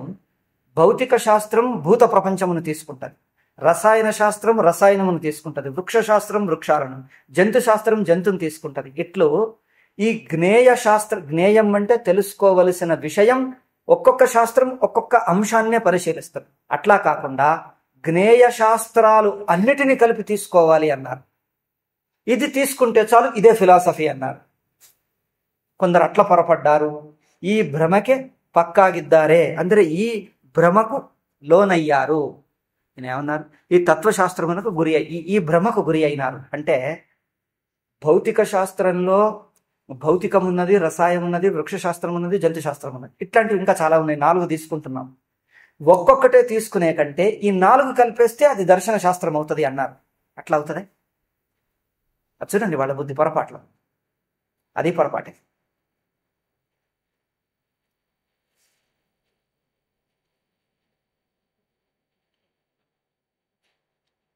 ఈ జగತ್ತಿನ ఎಷ್ಟೋ అంశಗಳು, తర్వాత మాట చూడండి. ఈ ప్రపంచం యొక్క అనేక అంశములు మనకు అగోచరాలు. ఇంకా వాళ్ళ తర్కం చూడండి. మనకు కళ్ళకు కనిపిస్తున్నవి, ఇంద్రియాలతో మనస్సుతో చూడగలిగినవి కొన్ని, చూడలేనివి ఇంకా కొన్ని ఉన్నాయి. అయితే అగోచరములు, గోచరములైన కొన్ని విషయములనైనను సాకల్యముగా చర్చించి ఒక నిర్ణయముకు రాజాలకున్నాము. అయితే గోచరమవుతున్నవి కొన్ని, గోచరం కానివి ఇంకెన్నో. అసలు గోచరమవుతున్నవే అన్నిటినీ తెలుసుకొని ఒక్కచోట చేర్చి ఒక సమష్టి అభిప్రాయం, మొత్తం మీద ఓవరాల్ అభిప్రాయం, మొత్తం మీద అభిప్రాయం చెప్పలేకపోతున్నాం. ఇంకా అగోచరాన్ని వదిలేస్తే మనకు పూర్ణ దృష్టి ఎట్లొస్తుంది? ఇంతవరకు బాగున్నది, ఇంతవరకు. ఇంతేగాక మానవుడు తన అల్పబుద్ధితో నేర్చుకున్న ప్రత్యయ విశేషముల వలన పరమార్థమును సంపూర్ణముగా గ్రహించి విచారించడం శక్యమగునా? 3వ పాయింట్. ఒకటి, మొత్తం తీసుకోవయ్యా అంటే మొత్తం అంటే ఎట్లా తీసుకుంటాం? ప్రపంచంలో మనకు ఎన్ని తెలుసు? అసలు ప్రపంచంలో 2 ఉన్నాయి. మనకు తెలిసింది కొంచెం, తెలియంది ఇంకా సూర్యుడు, చంద్రుడు, నక్షత్రాలు, గ్రహాలు, అవన్నీ మనం పోయి చూసొచ్చామా? సరే, తెలియదు. అవి మనకు అగోచరం ఎంతో ఉన్నాయి. ఇంకా ఏలో లోకాలు ఉన్నాయంటారు, పై లోకాలు అంటారు, ఎక్కడున్నాయో ఎట్లున్నాయో మనకేమీ తెలియవు. దేవతలు, ఋషులు, పితరులు అంటారు. మనకు అగోచరమైంది ఎంతో ఉన్నది, గోచరమైంది కొంచెం ఉన్నది. అగోచరమైంది వదిలేశామంటే మొత్తం లెక్కలోకి తీసుకోకుండా జారిపోతున్నదే, పూర్ణ దృష్టి రాలేకపోతున్నది. పోనీ గోచరంలో అన్ని చూసామంటే గోచరంలో కూడా ఈ భూమిలో అన్ని చూసి వచ్చామా? సైంటిస్టులకు ఇంకా తెలియనివి ఎన్నో ఉన్నాయి. కొత్త కొత్త పురుగులు, కొత్త కొత్త చెట్లు, ఆకులు, కొమ్ములు ఇంకా ఉన్నాయట సైంటిస్టులకు తెలియనివి. ఇప్పటికీ తెలియనివి ఇంకెన్నో ఉన్నాయి. ఈ మధ్య అంటారు ఇదేదో కొత్త ప్రాణి, ఈ కొత్త జంతువు పుట్టింది, ఇంతవరకు మనం చూడలేదు, కొత్త తెలిసొచ్చింది అంటారు. కొత్త జాతి ఒక పురుగు తెలిసొచ్చింది అంటారు. ఇట్లా తెలియకుండా ఇంకెన్ని ఉన్నాయి. ఇప్పుడు వైరస్లు ఏమో ఇప్పటికీ వాళ్ళకి తెలియటమే లేదు. వైరస్ తెలుసా? అది మహామోసం చేస్తుంది. బ్యాక్టీరియా తెలుసు, బ్యాక్టీరియా మీద పరిశోధన చేస్తే యాంటీబయాటిక్ కనిపెట్టి ఈ బ్యాక్టీరియాను చంపేయచ్చు. కానీ వైరస్ మహా తెలివిగా ఉంటున్నది. అది ఏం చేస్తుంది? శరీరంలో ఉంటే ప్రాణమున్న జీవిలాగా ఉంటుంది. దాన్ని తీసి మైక్రోస్కోప్ కింద పెట్టేసరికి చచ్చిపోయిన ఒక రసాయన పదార్థం లాగా ఉంటుంది, ఒక మన్నులాగా, చెత్త పదార్థం లాగా ఉంటుంది. పదార్థం మీరు మైక్రోస్కోప్లో తీసి ఇక్కడ పెట్టి చూస్తే ప్రాణం లేని వస్తువులా ఉంటుంది. మనిషి శరీరంలో ప్రవేశిస్తే ప్రాణమున్న ప్రాణిలాగా, జీవిలాగా వ్యవహరిస్తుంది. వైరస్ అంటే ప్రాణియా, జడ కెమికల్? అది ఒక రసాయన పదార్థమా, ఒక జీవియా? ఒక చెప్పరాకుండా సైంటిస్టులకు ఇప్పటికీ తెలియటం. అది వ్యాపించటం మాత్రం గాలితో, ఇట్లా ఊపిరితో వ్యాపిస్తున్నది. అందుకే చూడండి, ఈ స్వైన్ ఫ్లూ, మీరు దాన్ని ఏమంటారు?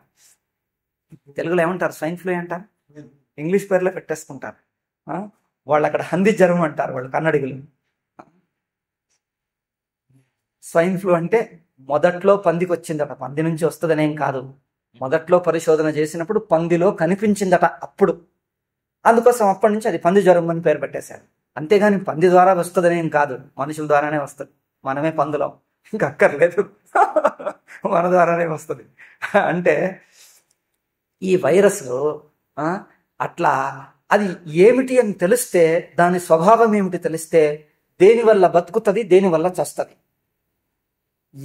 దానికి అనుకూల పరిస్థితులు ఏవి, ఏం చేస్తే బతుకుతుంది, ఏం చేస్తే చచ్చిపోతుంది చూసుకొని దానికి బతకలేని పరిస్థితులను అక్కడ కెమికల్ పెట్టేస్తే చచ్చిపోతుంది, మనకు రోగం రానివ్వదు. ఇప్పుడు మీరు బ్యాక్టీరియా ఇన్ఫెక్షన్ వస్తే యాంటీబయాటిక్ ఇస్తారు, వైరస్కు యాంటీబయాటిక్లు ఇస్తారు డాక్టర్లు. ఊరికే వాళ్ళకి తోచదు, మీకు డబ్బులు రావాలని ఇస్తారు. అంతేగాని ఆ వైరస్కి యాంటీబయాటిక్ ఇవ్వడం అనవసరం. మరి వాళ్ళు ఇస్తారు, మీకు తెలియదు, వాళ్ళు ఇచ్చేస్తారు అంతే. అంటే ఒక కారణం ఏమిటంటే, వైరస్ శరీరమును దాడి చేసినప్పుడు శరీరం బలహీనం అవుతుంది.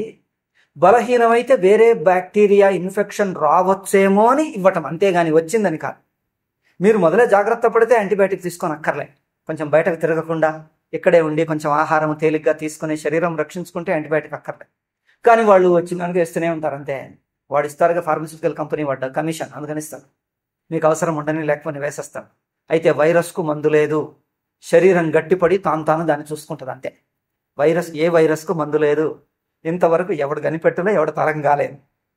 అది ఎవడికి వినదు వైరస్ అనేది. బ్రహ్మదేవుడిలాగా కూర్చుంటుంది, ఎవడికి వినదు. వైరస్ వచ్చిందంటే శరీరము తనలోనే శక్తి పెంచుకొని దాన్ని నొక్కేస్తుంది. కానీ అదే చూడండి, ఇక్కడే ఉన్నాడు భగవంతుడి శక్తి, శరీరమే దానికి బలం, ఇంకెవరేం చేయలేరు. శరీరం లోపల నుంచే శక్తి పుట్టి దాన్ని నొక్కేస్తుంది వైరస్ను. అంటే వైరస్ను బలహీనం చేసేస్తుంది అంతే, వేరే ఏ మందులు పనిచేయదు. అందుకే మన వాళ్ళు చెప్తారు, వైరస్ వచ్చిందంటే మంచి ఆహారం తీసుకో, తేలికమైన ఆహారం, శరీరానికి పుష్టి వచ్చింది. పుష్టి అంటే జీర్ణంగా అంది, కఠినమైంది కాదు, తేలికమైంది, పాలు అటువంటివి తీసుకో, విశ్రాంతి తీసుకో, నీళ్లు తాగు, అంతే. శరీరం తానే బలమై తానే చేస్తుంది అంతే. అట్లా అయితే ఇదంతా ఎందుకులే, ఊరికే జనరల్ నాలెడ్జే. అయితే చెప్పే తాత్పర్యం ఏమిటంటే, మనకు తెలిసిన వస్తువుల గురించి కూడా పూర్తిగా తెలియటం లేదు. వైరస్ ఉన్నదని తెలుసు కానీ అది ఏం చేస్తుంది, ఎట్లా కంట్రోల్ చేయాలి మనకు తెలియటం లేదు. మనకంటే ప్రపంచంలో ఏ సైంటిస్టుకు తెలియటం లేదు. అంటే అగోచరమైన ప్రపంచం అగోచరం కానే అయింది, గోచర ప్రపంచం కూడా పూర్తిగా తెలియటం లేదు. కళ్ళ ముందున్నదే దాన్ని చేయటం లేదు. మన కళ్ళ ముందున్న వస్తువులే ఏ పురుగులు ఇవి ఏం చేస్తాయో ఎట్లా పోతాయో తెలియటం లేదు. అంత దూరం ఎందుకు, చుట్టూ ఉండే మన చిన్న పిల్లవాడే తినడు, మన చేతులు కాలే మన మాట వినదు. ఎవరిని ఏం చేస్తాం, ఎవరిని కంట్రోల్ చేస్తాం? మన చేతులు కాళ్ళే మన మాటలు వినవు. అందుకోసం మనకు గోచరమైన వస్తువే పూర్తిగా తెలియటం లేదే. అయితే మీరేమన్నారు, మనం తత్వం తెలియాలంటే గోచరం కాదు, గోచరం అగోచరం ఉన్న ప్రపంచం మొత్తమును పరిశీలించి తత్వ నిర్ధారణ చెయ్యాలి అని. మాట బాగుంది, చేస్తామా, చెయ్యగలమా, ఎట్లా?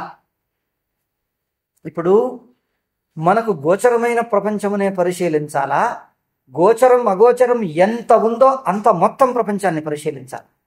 ఎంతుందో అంత అంటే ఎంతుందో తెలియదు. మనకు కనిపించినప్పుడు ఎంతుందో ఏం తెలుసు? కనిపించని ప్రపంచం, లోకాలు, దేవతలు, ఋషులు ఎక్కడున్నారో ఏమో, పితరులు ఎందరున్నారో ఎక్కడున్నారో ఎట్లా పరిశీలించేది? మన కళ్ళకే కనిపించినప్పుడు ఎట్లా పరిశీలిస్తాం? గుడ్డివాడు రంగులు చూసి తీర్మానం చేసినట్టుంది. రంగులు తీర్మానం చెయ్యాలయ్యా అంటే ఎట్లా చేసేది? ఎన్ని రంగులు ఉన్నాయో, ఏ రంగు ఉన్నదో, ఎట్లున్నదో ఎట్లా చేసేది? మనకు గోచరం కానే కాదు, గోచరమైందే తెలియకపోతున్నదే. గోచరం కాని ఎట్లా అంటే, గోచరమైంది పూర్తిగా తెలియదు, గోచరం కానిది తెలియదు.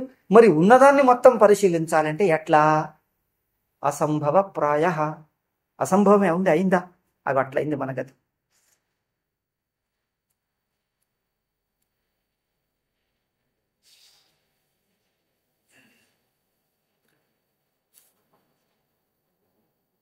ఇంతేగాక మానవుడు ఇప్పుడు ఇంకోటి, ఇక జ్ఞేయ ప్రపంచం గురించి ఈ పరిస్థితి వచ్చింది. పరిస్థితి ఏమిటి?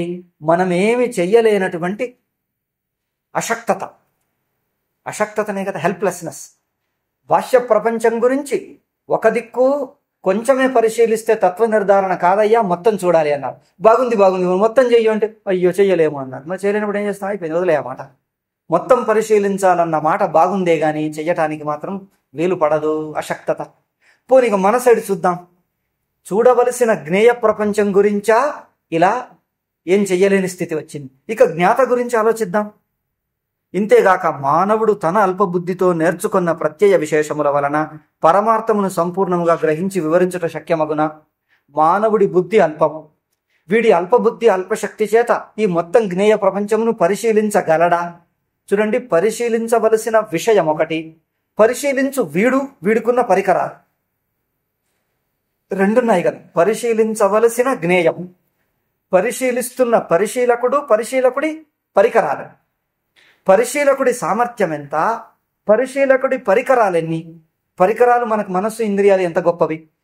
మన కళ్ళు సరిగ్గా చెప్తాయా? కళ్ళే మనకు రంగులు సరిగ్గా చెప్పవు. మీరు డాక్టర్లను పరిశీలించి అడగండి, ప్రతి వ్యక్తికి ఎంతో కొంత కలర్ బ్లైండ్నెస్ ఉంటుందట. కలర్ బ్లైండ్నెస్ అంటే తెలుసా? అంటే రంగుల గురించి కొంచెము ఏమనాలి, గుడ్డితనం. కొన్ని రంగులు పూర్తిగా కనిపించవని కాదు, కొంచెం ఎక్కువ తక్కువ కనిపిస్తాయి. ప్రతి వ్యక్తికి ఎంతో కొంత చిన్న అంశం, ఒక 1% 2% అందరికీ ఉంటుందట. కళ్ళకు చూస్తే ఆ చిన్న ఒకటి అందరికి ఉంటుంది కదా అని బాగున్నదని పంపించాను. నార్మల్ కన్ను పో అంటారు. నాకు అట్లాగే అన్నారు, నార్మల్ అన్నారు. ఒక చోట చూస్తే ఈ రంగు, నేను ఈ రంగు అన్నాను, వాళ్ళు కాదంటారు. కాదంటే నేనన్నా ఇది స్పష్టంగా ఉన్నదే రంగు వెలుతురులో చూసి అంటే వాళ్ళు అన్నారు, ఇదిగో మీ కంటికి ఏదో దోషం అని చూపించుకున్నాను. నన్ను తీసి పడేశారు. అట్లా కన్ను స్పష్టంగా కనిపిస్తుంది. మళ్ళీ కన్నెక్ట్ వచ్చేసి అవునండి మీకు ఏదో దోషం ఉందన్నారు. అంటే మనకి ఏదుందో మనకి తెలియదు సరిగ్గా. ప్రతి వ్యక్తికి ఏదో దూరంగా ఉన్న వస్తువు సరిగ్గా కనిపిస్తుందా? అదే వస్తువు దూరం పెడితే ఒకటి, ఇక్కడ పెడితే ఒకటి, అక్కడ పెడితే ఒకటి. చెప్పండి, రంగు ఏమంటారు? ఇదే రంగు ఇక్కడ ఒకటి పెట్టండి, కొంచెం నీడలో పడితే ఒకటి, ఇగో ఇట్లాంటి ఒకటి, ఇగో ఇట్లాంటి ఒకటి అవుతుందా లేదా? ఇట్లంటే కొంచెం జిగేలు మెరుస్తుంది, ఇట్లంటే కొంచెం మందగిస్తుంది. అట్లా పెట్టండి ఒక రంగు, ఇట్లా పెట్టండి ఒక రంగు, దీని రంగే చెప్పండి. ఏది చెప్పనేలే. మన కళ్ళే అటువంటి గొప్ప కళ్ళు. కళ్ళతో ఏది చదివే స్పష్టంగా. అంటే ఏ ఇంద్రియాలకు స్పష్టత నిర్ధారణ కాలేదు. అంటే మనకున్నటువంటి పరికరాలు, ఇంద్రియాలు, మనస్సులే ఇటువంటివి. దేన్ని స్పష్టంగా ఇదమిత్తం నిర్ధారణ చెయ్యలేవు. అటువంటప్పుడు ఇక్కడ అంటున్నాడు, మానవుడి బుద్ధి అల్పం. అల్పబుద్ధిచే నేర్చుకున్న ప్రత్యయ విశేషముల వలన పరమార్థమును సంపూర్ణముగా గ్రహించి వివరించుట సంభవమా, శక్యమగునా? పరమార్థమందు ఇంకొకటి, రెండో పాయింట్, ఈ పరమార్థంలో ఏ పరమార్థ తత్వాన్ని నిర్ధారించాలో, నిర్ణయం చెయ్యాలో అందులో తాను కూడా కలిసే ఉన్నాడుగా. తనను కలుపుకొనే మొత్తం ప్రపంచం. తనను కలుపుకొని మొత్తం ప్రపంచాన్ని చూసేది ఎట్లా? చూడండి, పరమార్థమందు తాను కూడా ఒక భాగముగా నుండు మనస్సు సకల పదార్థమును ఎట్లు గ్రహింపగలదు? ఈ మనస్సు మొత్తం ప్రపంచంలో ఒక భాగం. ఈ ఒక భాగమైన చిన్న మనస్సు మిత్తం ప్రపంచాన్ని ఎట్లా గ్రహిస్తుంది? ఇప్పుడు మొత్తం ప్రపంచాన్ని గ్రహించాలంటే మనస్సు ఏం చేయాలి? మొత్తం ప్రపంచం ఎంతవరకు ఉన్నదో అంతవరకు పోవాలి. ఇక్కడున్న మనస్సు అక్కడ దాకా పోతుందా? అక్కడికి పోతే ఇది వదిలేస్తుంది, ఇక్కడుంటే అది వదిలేస్తుంది. దీన్ని మొత్తం కలిపి చూడమనండి, ఎట్లా చూస్తుంది? మనస్సుతో అవుతుందా? మరి చూడనప్పుడు మొత్తం ప్రపంచం ఎట్లా పరిశీలించేది? మన మనస్సే సరిపోదు, ఎట్లా చూసేది? అందుకోసం జ్ఞేయ ప్రపంచం దిక్కు మొత్తంగా పరిశీలించలేము. ఇక మన దిక్కు చూస్తే మన పరికరాలు, మన మనస్సు అటువంటిది అల్పం. కనుక ఏది చూస్తుంటే తత్వము మొత్తం పరిశీలించాలి అనే మాట బాగుందే గాని చెయ్యబోతే ఏమి చెయ్యలేని స్థితి. కనుక మానవునకు ఇంద్రియ గోచరములకు పదార్థములేగాక, ఇప్పుడు ఇంకొకటి ఉన్నది. ఇక ఈ పాయింట్ అయింది. ఇప్పుడు ఇంకొక పాయింట్, అగోచరమును ఇంతకుముందు అన్నామే. మనకు గోచర ప్రపంచం ఒకటి, అగోచర ప్రపంచం అన్నాక దాని గురించి ఇప్పుడు ఎత్తుతున్నాను. ఏమిటి? మన ఇంద్రియాలకు గోచరమవుతున్న ప్రపంచమే కాకుండా తపస్సులు, యోగులు, సాధకులకు ఏదో దివ్య దృష్టిలు వచ్చి, దివ్య దృష్టి వల్ల ఏమంటారు, పితరులు, యోగులు, సిద్ధ పురుషులు, ఏమేమో పరలోకాలు, పూర్వజన్మలు కనిపిస్తాయట వాళ్ళకు. మరి ఆ ప్రపంచం కూడా ఉన్నదిగా. ఇప్పుడు చాలా మంది అంటారు మన చుట్టూ ఆరా ఉంటుంది అంటారు. చూసారా? ఈ రేఖీ వాళ్ళు, ప్రాణిక్ హీలింగ్ వాళ్ళు ఏమేమో చేస్తారు చూడండి. ఆరా అంటే తేజస్సు అంటారు చూడండి. ఈ చుట్టూ దీనికి రంగులు ఉంటాయట మనిషికి. మనిషి బాగా కోపగిస్తే ఒక రంగు వస్తుందట, ప్రసన్నంగా ఉంటే ఒక రకంగా ఉంటుందట, ప్రేమలో ఉంటే ఇంకో రకంగా ఉంటుందట, భయపడితే ఒక రంగు ఉంటుందట. రంగులు కనిపిస్తాయట, మనకు కనిపించవు, వాళ్ళకి దివ్య దృష్టి ఉన్న వాళ్ళకి కనిపిస్తాయి. ప్రతి మనిషికి ఉంటాయి. ప్రతి మనిషి ఎందుకు ప్రాణం ఉన్న ఆకులకు, కొమ్మలకు, చెట్లకు కనిపిస్తాయట రంగులు. అట్లాగే పితరులు ఉంటారు, దేవతలు ఉంటారు, ఎవరెవరు తిరుగుతుంటారట. ఇక్కడంతా భూతాలు, పేతాలు, విశేషాలు తిరుగుతుంటాయి. అందులో మంచి వాళ్ళు, దేవతలు కూడా తిరుగుతుంటారట. మరి వాళ్ళకి కనిపిస్తారు, మనకెవరో కనిపించరు. అగోచర ప్రపంచం. మనకు గోచరం ఇది, అది అగోచరం అని. అయితే ఈ తపస్సు యోగము ద్వారా మున్నగు వాని వలనను కొన్ని అనుభూతులు కలుగుతున్నవి, కొన్ని అనుభవాలు ఉంటాయి వాళ్ళకు, కొన్ని వస్తువులు కనిపిస్తాయి. వానినంతటిని లెక్కించిన పిదపనే కదా సంపూర్ణమైన పరమార్థము నిర్ణయించుట శక్యమగును. ఆ మనకు అగోచరం, యోగులకు సిద్ధ పురుషులకు గోచరం. రమణ మహర్షి ఒక్క మాట చెప్తాను, ఎక్కువ చెప్పను నేను, ఎక్కువ మనందరికీ తెలిసిందే. ఆ గిరి ప్రదక్షిణ చేస్తూ ఉంటే ఇప్పుడున్నది ఒకటి ఔటర్ గిరి ప్రదక్షిణ అంటాం. ఇప్పుడు రోడ్డు వేశారు. మేము ఉన్నప్పుడు రోడ్డు లేకుండే, అంత మట్టే ఉండే. కానీ దానికి ఇంకొకటి లోపల దారి ఉన్నది. అది అందరికీ తెలియదు, ఎవరో అక్కడ ఉండే వాళ్ళకి, లోకల్ పీపుల్కే తెలుసు. చిన్న దారి, అది కొంచెం అడవిలోంచే పోతుంది. ఆ లోపల దారి చుట్టూ మీద ఆ రమణ మహర్షి వెళ్ళేవారు. అది కొంచెం కొండకు దగ్గరగా ఉంటుంది. అయితే పోతుంటే ఆ దారిలో ఆ కొండ సైడ్ వద్దు, ఈ సైడ్కి మనం పోదామనేవారు. ఎందుకు అంటే అక్కడ సిద్ధ పురుషులు తిరుగుతుంటారు, వాళ్ళకి ఇబ్బంది అవుతుంది అని. వీళ్ళు అన్నారు, సిద్ధ పురుషులు ఉన్నారా అంటే, అదిగో అక్కడ ఉన్నాడు, నిలబడ్డాడు చూడు, కనిపిస్తున్నాడు అన్నారు. వీళ్ళు చూస్తే వీళ్ళకి ఏమీ కనిపించదు. ఆయన అంటాడు, అదిగో అక్కడ ఉన్నాడు అంటాడు. ఇట్లా మనకు కనిపించింది సిద్ధ పురుషులకు కనిపించే ఎవరో అక్కడ ఇప్పటికీ ఉన్నారట, యోగ పురుషులు ఇప్పటికీ ఉన్నారట అక్కడ, ఆయన కనిపిస్తున్నారు ఇక్కడ అంటుంటారు. ఇక్కడ ఇది మన ఆధునిక విజ్ఞాన శాస్త్రం, సైన్స్ కూడా అంటున్నది, ఈ సృష్టి చాలా వేల లక్షల ఏళ్ల కింద కొన్ని హిమాలయాలు, కొన్ని చూస్తే ఆ అరుణాచల కొండ, ఆ రాతి చూసి ఇది ఎంత పాతది అని చూస్తే లక్షల సంవత్సరాల పాతదంట. ఆ కొండ ఎప్పటిదో ఉంటుంది, లక్షల సంవత్సరాల కింది నుంచి దాంట్లో యోగులు సిద్ధులు దాని మీద నివాసం ఉన్నారండి. ఒకసారి ఎవరో భక్తులు ప్రదక్షిణ చేస్తున్నారు, గిరి ప్రదక్షిణ. రాత్రి అయింది, అయినా అక్కడ వేడి ప్రాంతం, అది భయంకర వేడి ప్రాంతం. అందుకని అది అక్కడ దాన్ని ఏమంటారు, అగ్నిక్షేత్రం అంటారు, అక్కడ చాలా వేడి. అందుకని నేను రాత్రికి ప్రదక్షిణ చేసేవాడిని. రాత్రి వెన్నెల వస్తుంటే కొంచెం చల్లగా ఉంటుందని. ఇప్పుడు రోడ్లు వేశారు, అప్పుడు రోడ్లు లేకుండా అంతా అట్లాగే ఆ మట్టిలోంచి తిరగాల్సి వచ్చింది. పోతూ ఉంటే వీళ్ళు ఏదో వేదమంత్రం చదువుతూ పోతుండేసరికి అక్కడి నుంచి అకస్మాత్తుగా ఒక పులి వచ్చేసింది. పులి ఇట్లా గబగబా నడుకుని ఎదురుగా నిలబడింది. వీళ్ళకి ఒక్కసారి చెమట వచ్చేది, భయపడిపోయారు, అట్లాగే నిలబడిపోయారు. నోటి మాట రావటం లేదు, పరిగెత్తిపోవటానికి కాలు కూడా రావటం లేదు. ఆ పులి ఇట్లా దగ్గరకు వచ్చి ఎదురుగా ఇట్లా చూసింది, వెళ్ళిపోయింది. ఆయన రమణ మహర్షి ఉన్నప్పుడు జరిగిందట. వాళ్ళు తర్వాత ఆ ప్రదక్షిణ అట్లాగే చేసి ఇక మళ్ళీ అయ్యో ప్రాణంతో బతికిపోయామని ఇక అరుణాచల రమణ మహర్షి 10 సార్లు ఆయన పేరు తలుచుకుంటూ బతికానులే అని అంత ప్రదక్షిణ పూర్తి చేసి వచ్చాక మరుసటి రోజు ఇలా జరిగింది అని అడిగాడు. రమణ మహర్షి ఏమన్నారు, మరి వేద మంత్రాలు ఎందుకు ఆపారు మీరు అన్నాడు. మరి పులి వచ్చింది కదండి. అది పులి కాదు, అక్కడ ఉండే సిద్ధ పురుషుడు మీ వేద మంత్రాలు విని సంతోషించి వినటానికి వచ్చాడు అని. అది మనకేం తెలుస్తుంది? మరి ఆ సిద్ధ పురుషులకు తెలియాలి, వీళ్ళకి పాప పులి అనుకుని భయపడ్డారు. అంటే గోచరమైన ప్రపంచం కొంచెం ఉన్నది, అగోచర ప్రపంచం ఇంకా చాలా ఉన్నది. మరి మొత్తం కలిపి చూడకపోతే పూర్ణతత్వం ఎట్లా అర్థం కాను? కనుక మొత్తం తెలిస్తేనే కదా మనం పరిశీలిస్తాం, చూడగలిగితేనే కదా మొత్తం పరిశీలిస్తాం. మొత్తం పరిశీలిస్తే మొత్తం ప్రపంచం యొక్క, మొత్తం బ్రహ్మాండం యొక్క తత్వం తెలుస్తుంది. ఒక్క ముక్క పట్టుకొని మొత్తం బ్రహ్మాండం తెలిసింది అంటే ఎట్లా? ఈ కారణము వలన పరమార్థ దర్శనం ఇంతటితో సమాప్తమయ్యననుట ఉన్మాద ప్రలాపమే. కనుక మనకు తెలిసిన ఏ కొంచెంతోనో చూసి దీన్నే బాగా పరిశీలించేసి మొత్తం బ్రహ్మాండం తెలిసిపోయింది అని అనటం పిచ్చివాడి వాగుడే. ఉన్మాద ప్రలాపం, ఉన్మాద కాదు, ఉన్మత్త ప్రలాపం ఉండాలి. ఉన్మత్తుడు అంటే పిచ్చివాడు, ప్రలాపం అంటే వాగుడు, అంటే పిచ్చివాడి వాగుడే. అది పిచ్చివాడి వాగుడు అంటే అంత అర్థం లేనిది అని, తిట్టు కాదు ఇక్కడ, పిచ్చివాడి వాగుడు వలె అర్థం లేనిది అని, అంతేగాని తిట్టుగా తీసుకోవాలి. సరే, తాత్కాలికముగా మనకు తర్కశుద్ధముగా తీర్మానించిన పారమార్థిక నిర్ణయమును తెలుపునదే పారమార్థిక దర్శనం. అందుకోసం చివరికి మరి ఏం చేస్తామయ్యా, మరి మొత్తం పరిశీలించలేం కదా అంటే, సరే మన ఇంద్రియాలకు మనస్సులకు ఎంత కనిపిస్తుందో, కనిపించింది మనకు ఎంత తెలుసో, ఎంత కనిపిస్తుందో తెలిసిన జ్ఞానమునంత ఒక్కచోట చేర్చి మొత్తం జ్ఞానము కలపగా ఏ తీర్మానం అవుతుందో అదే తాత్కాలికంగా పారమార్థిక జ్ఞానం అన్నారు. ఇదేమిటయ్యా టెంటేటివ్ పారమార్థిక జ్ఞానం, రేపు ఇంకొక పారమార్థిక జ్ఞానం, 3వ దినం ఇంకొక పారమార్థిక జ్ఞానం అంటే ఇట్లుంటుందా అంటే, అవును అట్లాగే ఉంటుంది, అట్లాగే ఉంటుంది అన్నారు చూడండి, వాళ్ళు అట్లాగే ఉంటుంది.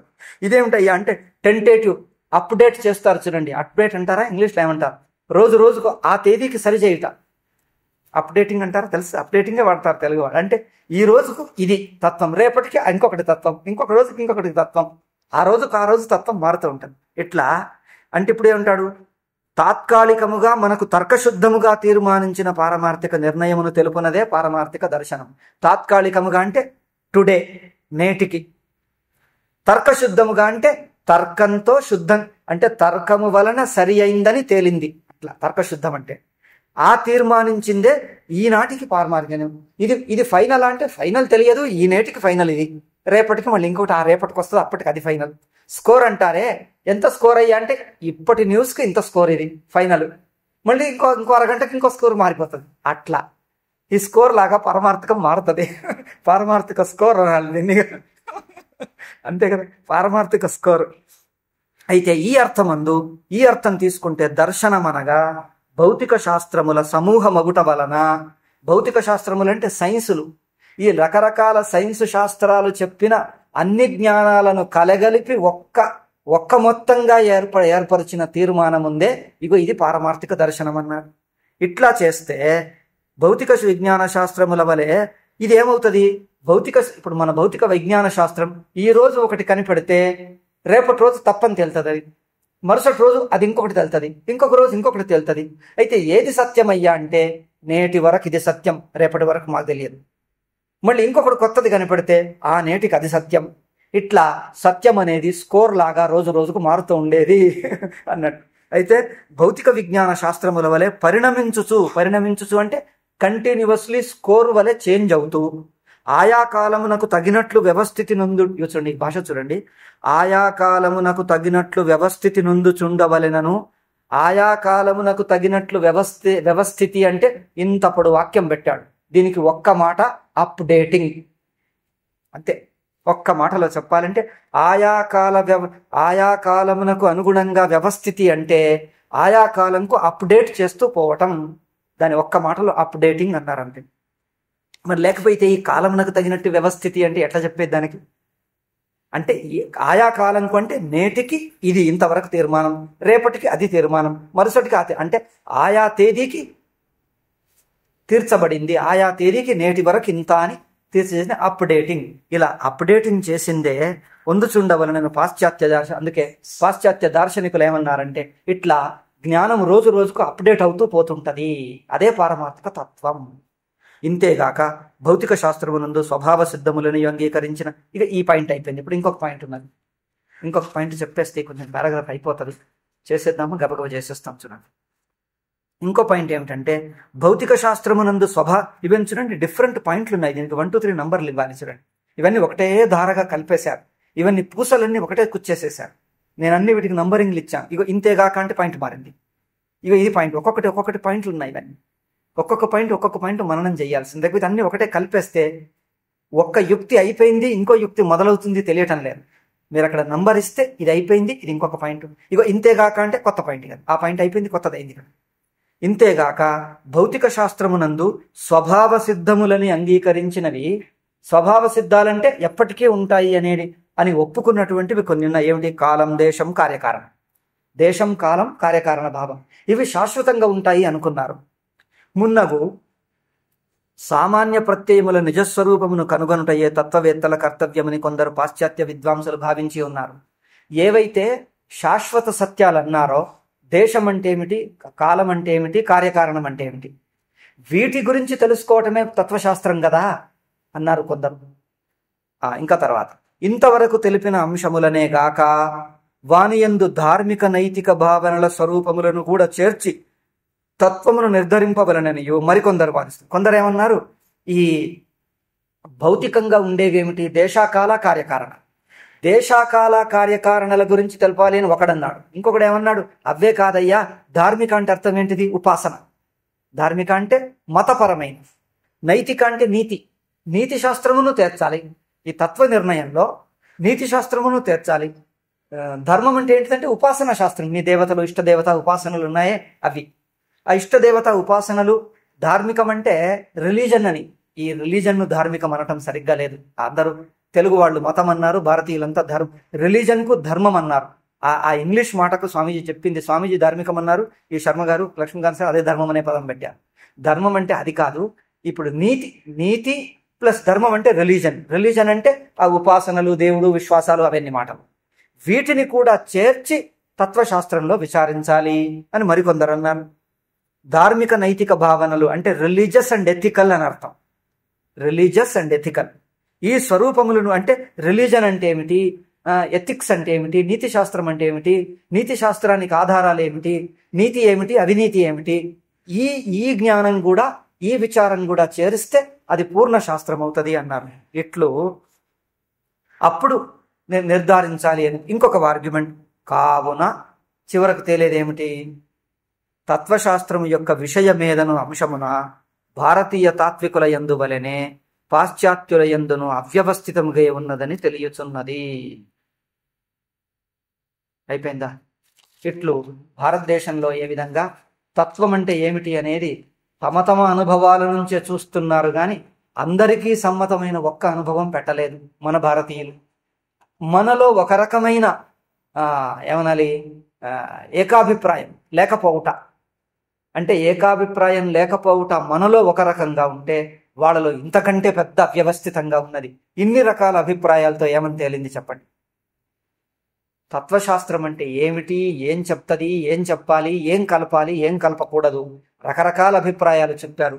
కొందరు చెప్పింది బాగుంది, మొత్తం చూడాలన్నారు కానీ చూడలేమన్నారు. మొత్తం బ్రహ్మాండమునంతా పరిశీలించాలి సమష్టి అన్నారు, కానీ చెయ్యలేమన్నారు. కొందరు ఇంకేదో కలపాలన్నారు, అది కలపాలన్నారు. కొందరు అగోచర ప్రపంచం కలపాలి అన్నారు. కలపాలి కానీ ఎట్లా, ఎవరు కలిపేది ఎట్లా కలిపేది, కనుక ఇది ఏమి అయ్యేది కాదు, పోయేది కాదు, ఇది ఇట్లాగే ఉంటది. ఈ రోజు ఎంత అవుతుందో తెలుసుకో, అదే పారమార్థిక సత్యం, రోజుకు రోజు స్కోర్ లాగా మార్చుకుంటూ పో అని చెప్పేసారు. అయిపోయింది. అవునా? ఇట్లా అవటం వల్ల విషయం ఏమిటి, దేన్ని పరిశీలిస్తే పారమార్థికం అవుతుంది అనేది ఇంకా తేలకుండా అవ్యవస్థితంగా ఉండిపోయింది.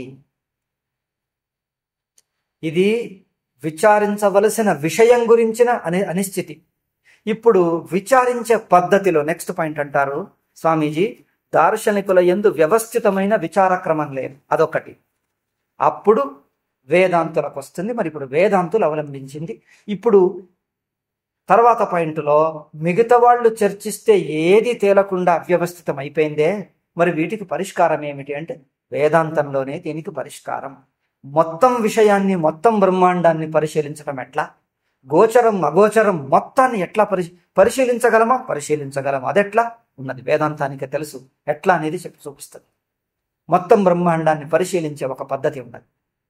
ఏ పద్ధతి? మరి మన మనస్సు అల్ప మనస్సు కదా, చూడలేం కదా అంటే అవును, మనస్సు అల్పమే అయినా మనస్సుకు మించింది ఒకటి ఉన్నది. దాని ద్వారా మేము పరిశీలిస్తాం, దానివల్ల మొత్తం పరిశీలిస్తాం. మీరు ఇంతసేపు ఆక్షేపాలు చెప్పారే, ఏ ఆక్షేపాలకు గురి కానటువంటి ఒక శుద్ధమైన పద్ధతి ఉన్నది. ఆ విచార పద్ధతి, దాని ప్రకారం విచారిస్తే పూర్ణంగా విచారం చెయ్యవచ్చు అని తేలింది.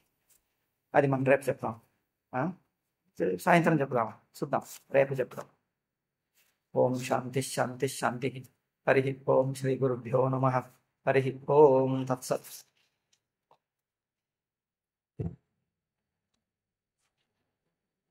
స్వామీజీది అర్థం కావాలంటే పాశ్చాత్య దర్శనాలు కావాలి, సైన్సు కావాలి, మన సాంప్రదాయిక విద్యలు కావాలి. ఇన్ని విద్యలు ఉంటే గాని కాదు. అందుకే అన్నాను నేను, నిన్న అన్నానా ప్రొద్దున అన్నాను, చూడండి, ఇన్ని తెలిసిన వాళ్ళు చాలా లేరు. ఈ సాంప్రదాయికం తెలిస్తే ఆధునికం తెలియదు, ఆధునికం తెలిస్తే సాంప్రదాయికం తెలియదు. అందుకని స్వామీజీ రాసిన దాంట్లో అన్నీ ఉన్నాయి. దీన్ని స్వామీజీది అనువాదం చెయ్యాలన్నా, వ్యాఖ్యానం చెయ్యాలన్నా ఇన్ని తెలిస్తే గానీ అది అనువాదం కానీ వ్యాఖ్యానం కానీ చెయ్యేస్తాడు. లేకపోతే ఒక విషయం చెప్తాడు, ఇంకో విషయంలో తప్పులు చేసేస్తాడు. సరే, ఓం శాంతి. ఏమండి,